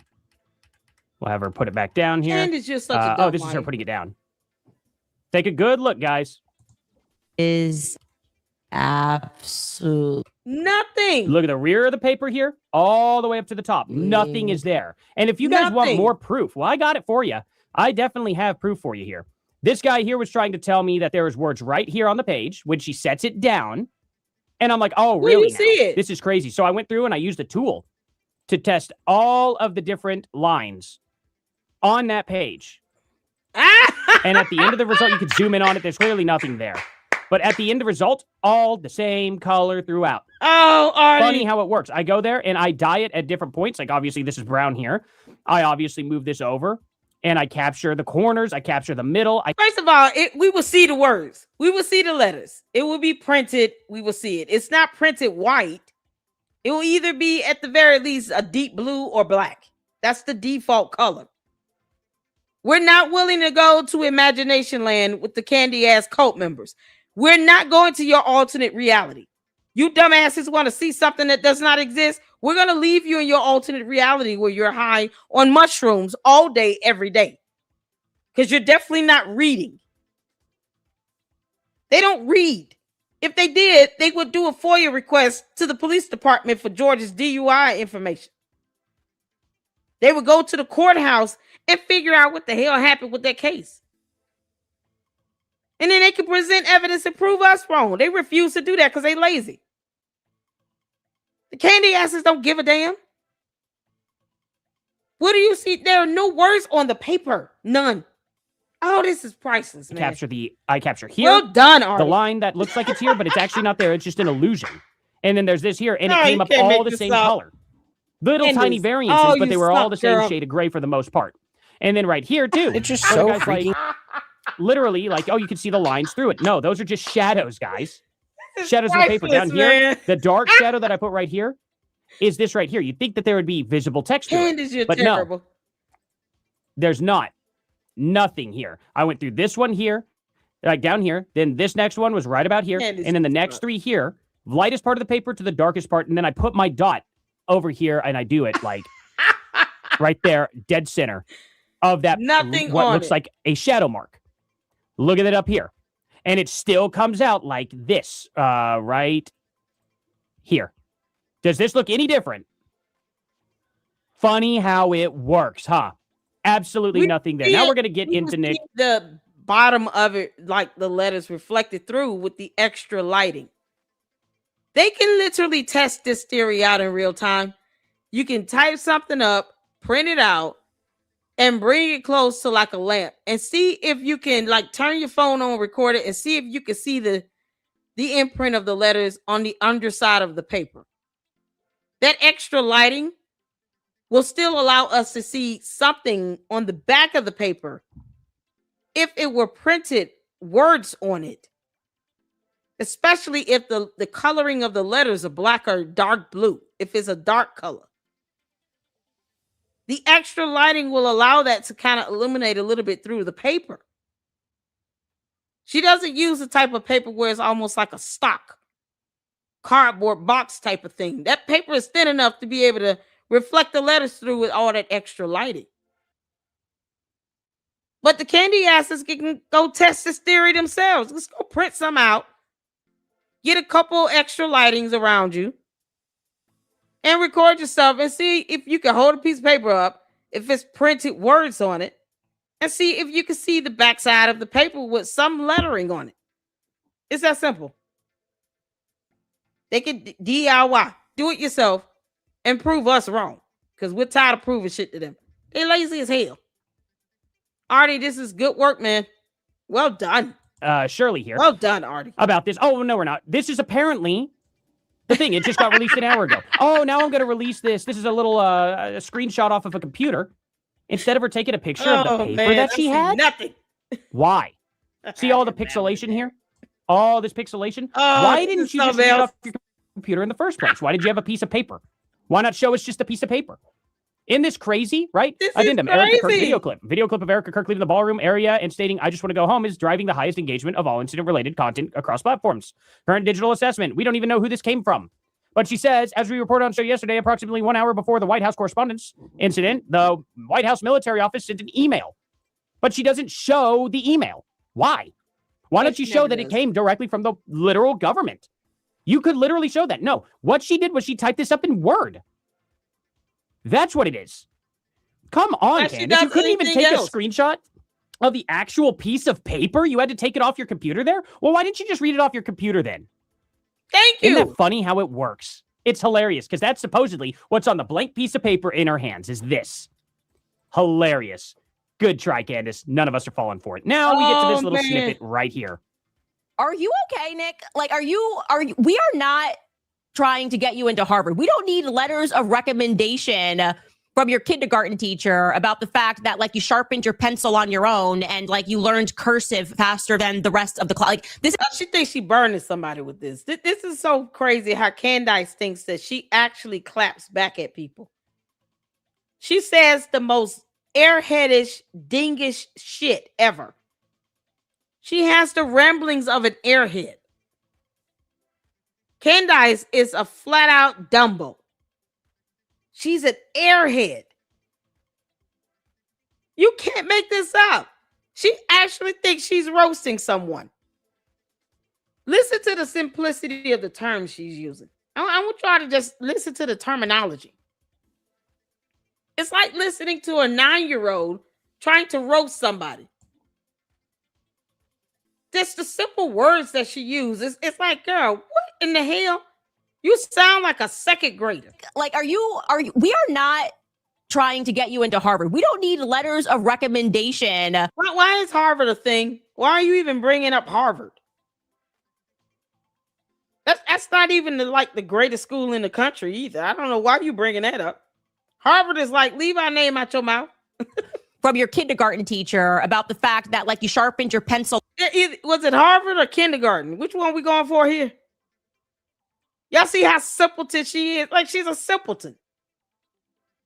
Are we talking about kindergarten here? How did we go from Harvard, which is at the very least, has a university. They have various sectors of education. They have med school, law school, grad school, business school, undergrad. How did we downgrade to kindergarten? Why would a kindergarten teacher give a recommendation letter to go to Harvard? On your own and like you learned cursive faster than the rest of the class. Like this is not. Wow, that's so nice. How's that an insult? My child learns cursive faster than everyone else in the class. Wouldn't you have bragging rights on that? Y'all look at my baby. He learned cursive faster than everybody else in the class. And now Candace is going to try to clown me for this. That's not a dig, Candace. That actually would give any proud parent bragging rights. Can you imagine that parent at the award ceremony? Their child gets an award for being the fastest cursive writer learner in the entire class in kindergarten. What you mean? God, that's not an insult, Candace. That's bragging rights. That's when you go to your child's award show and you come with balloons and you screaming and hollering and recording everything.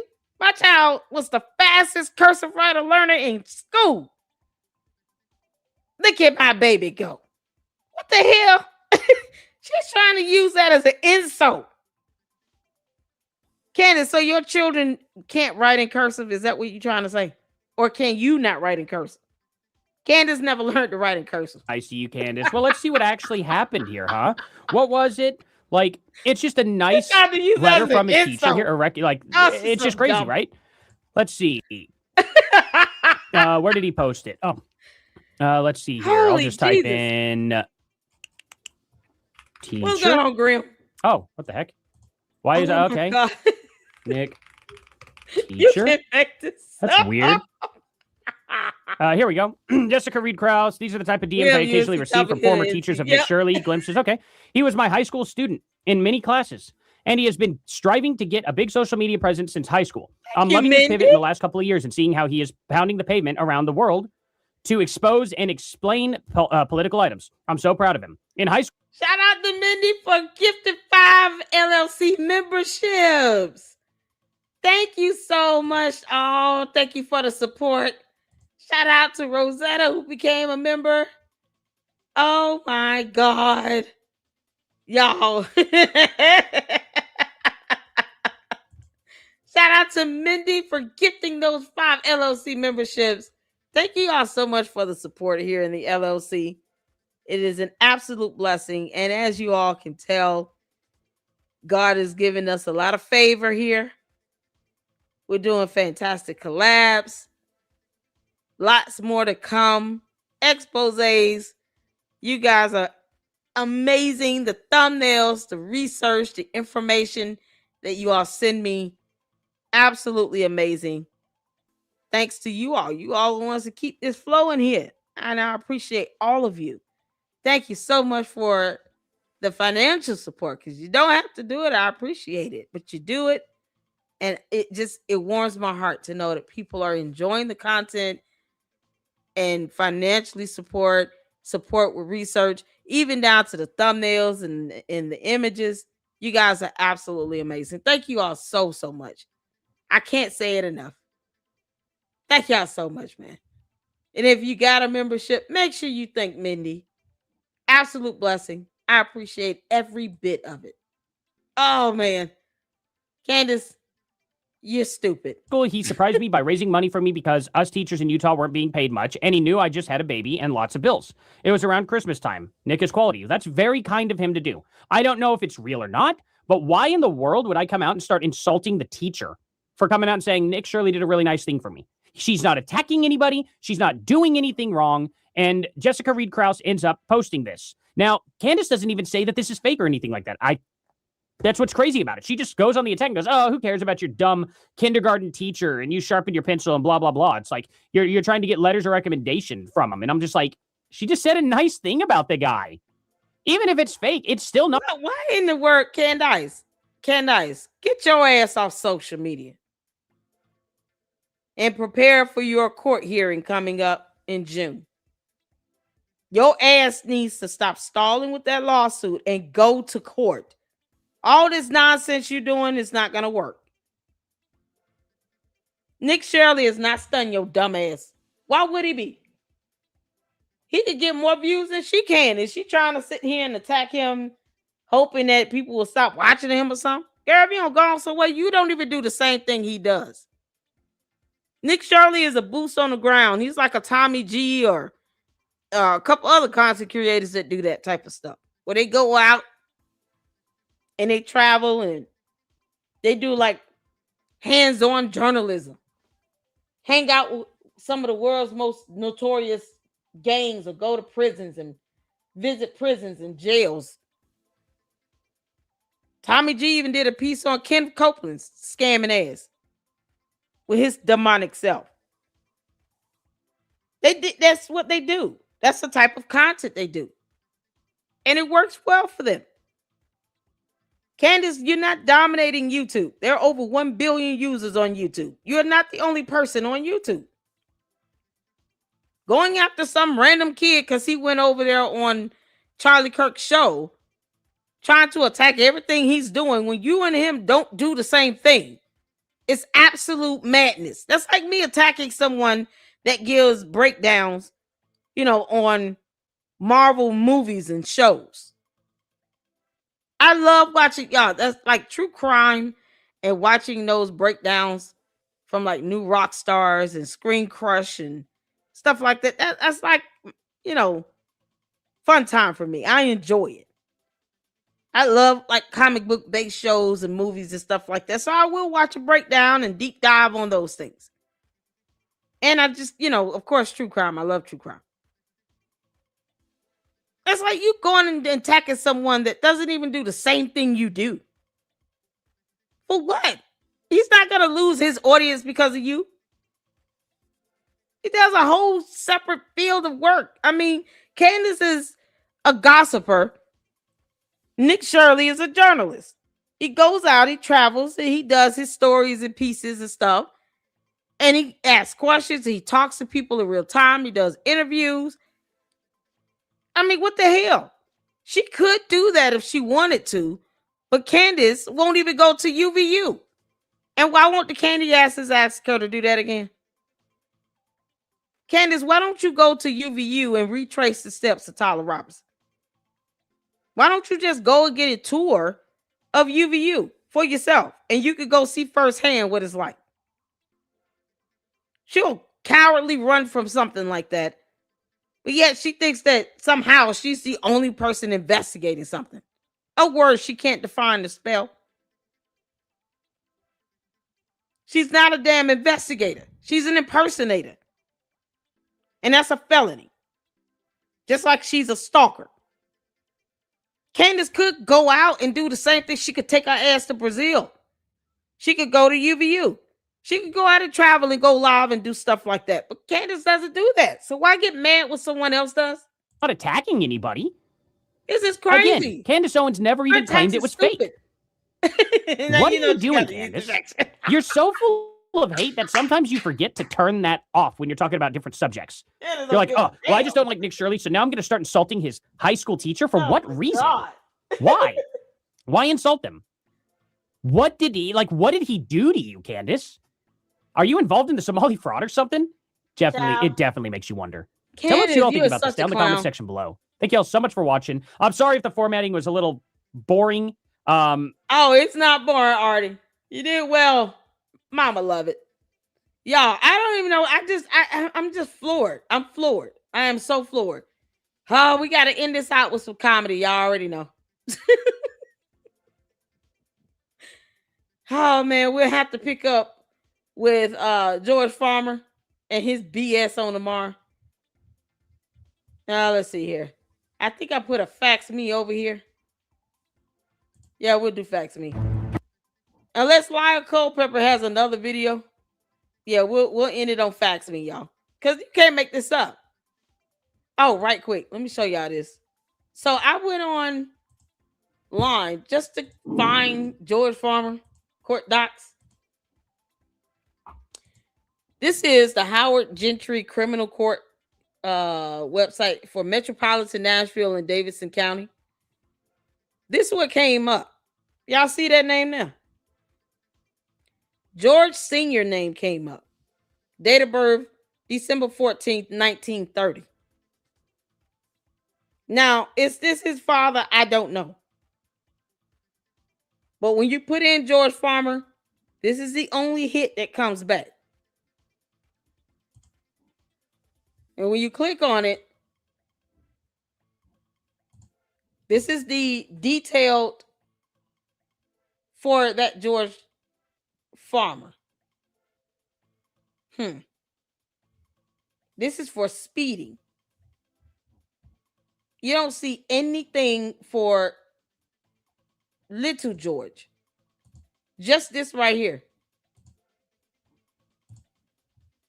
So where's the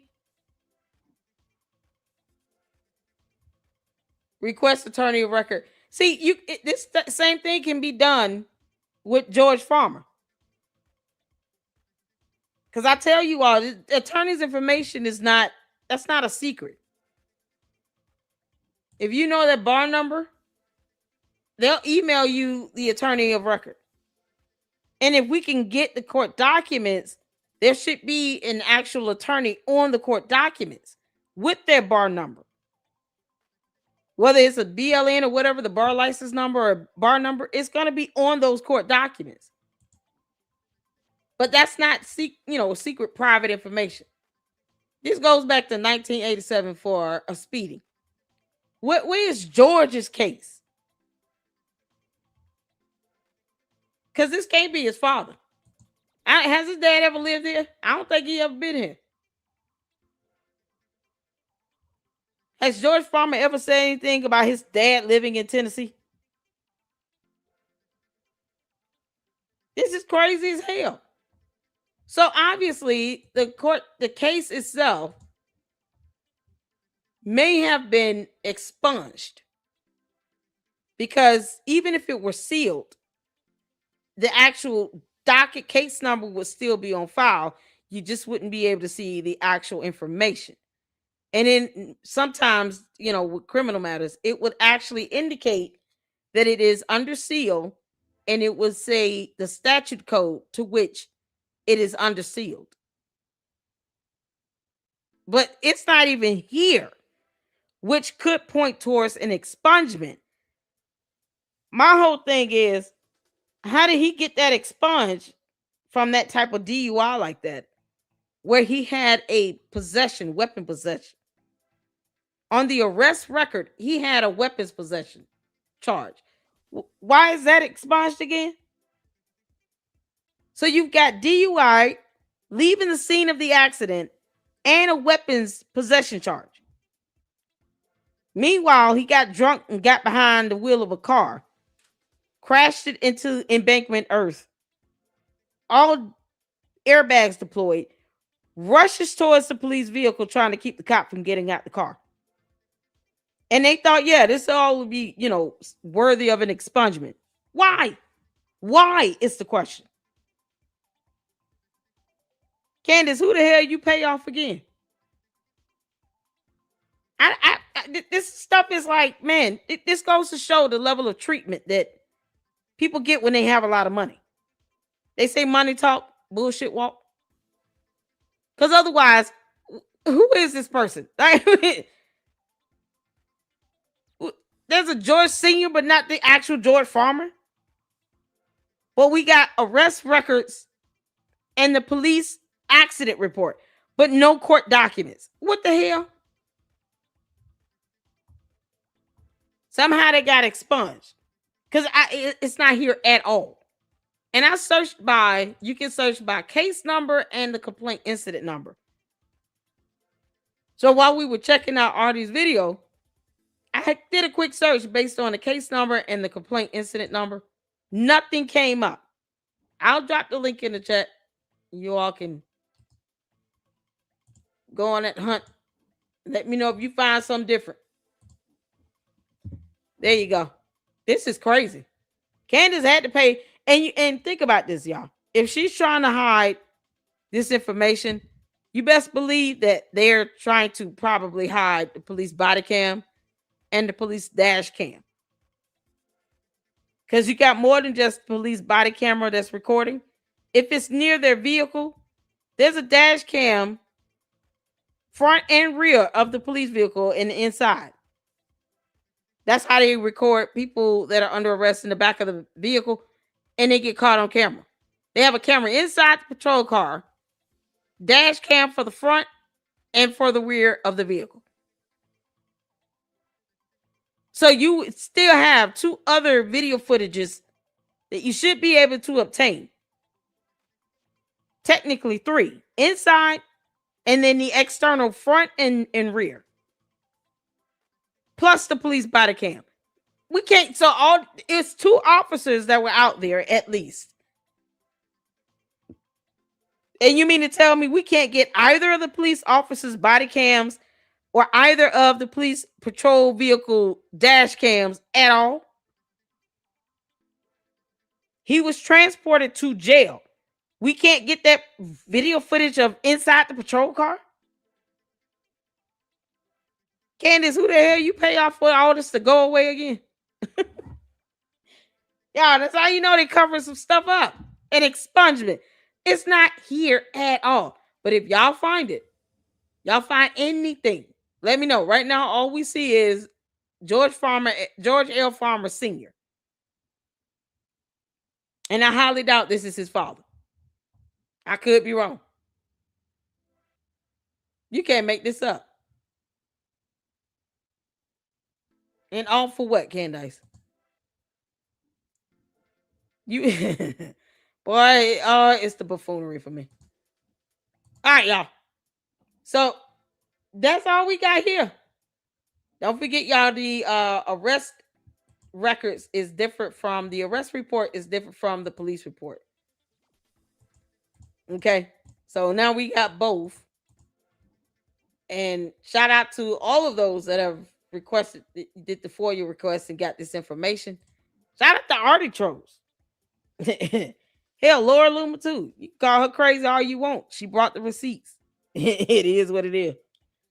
It forced people to have to come out. Jeremy Boring, am I saying that right? Boeing came out and confirmed that George was arrested with a DUI. And the Candy asses, y'all can always request documents from the police department.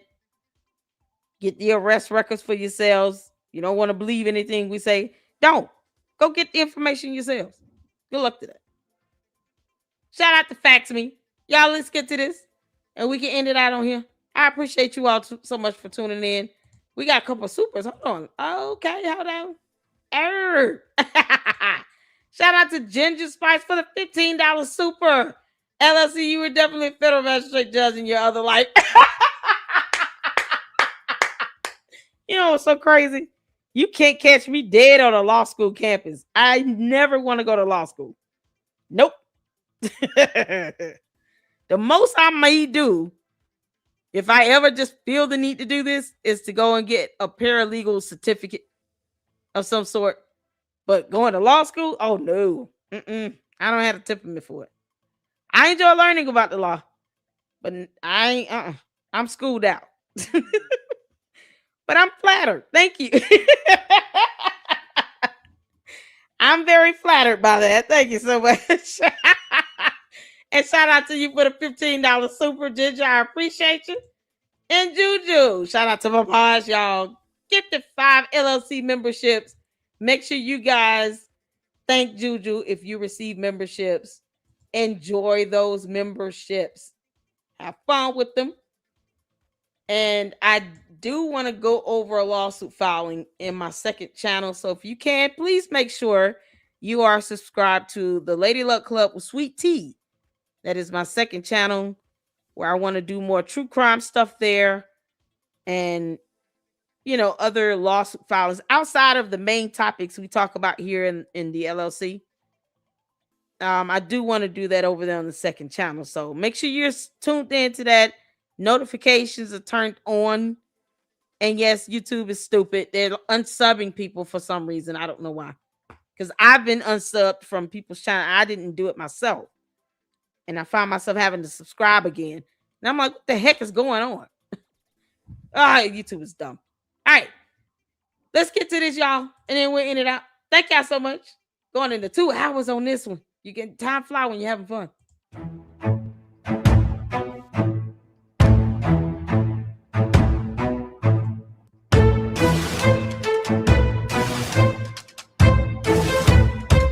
Wait, whoa. What does that say? The assassination theories. What the U.S. military was behind the killing Egyptians at why is that so small? Hold on, I can't even zoom in. Doggone it. Oh man, I wonder if he could do a post. I'm gonna email him and say, hey man, can you print this stuff? Y'all, theories and verified 0.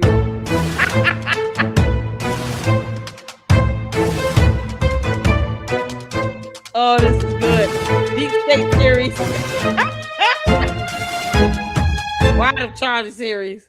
Oh my God. Candace,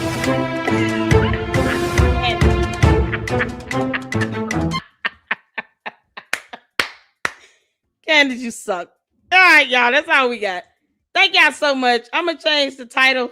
Thank you, Francisca. I'm honored. Oh, I'm gonna change the title of this live stream because we did not get the chance to get into the deep dive on George Farmer's daddy and all of that, but we're gonna get to it. I appreciate you all so much as well for the support and helping me to get linked up with these fantastic content creators.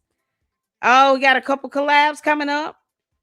Got Gary with Paramount Tactic on Monday, and then on the 26th, we got Ami. So make sure you guys tune in for all the notifications on this.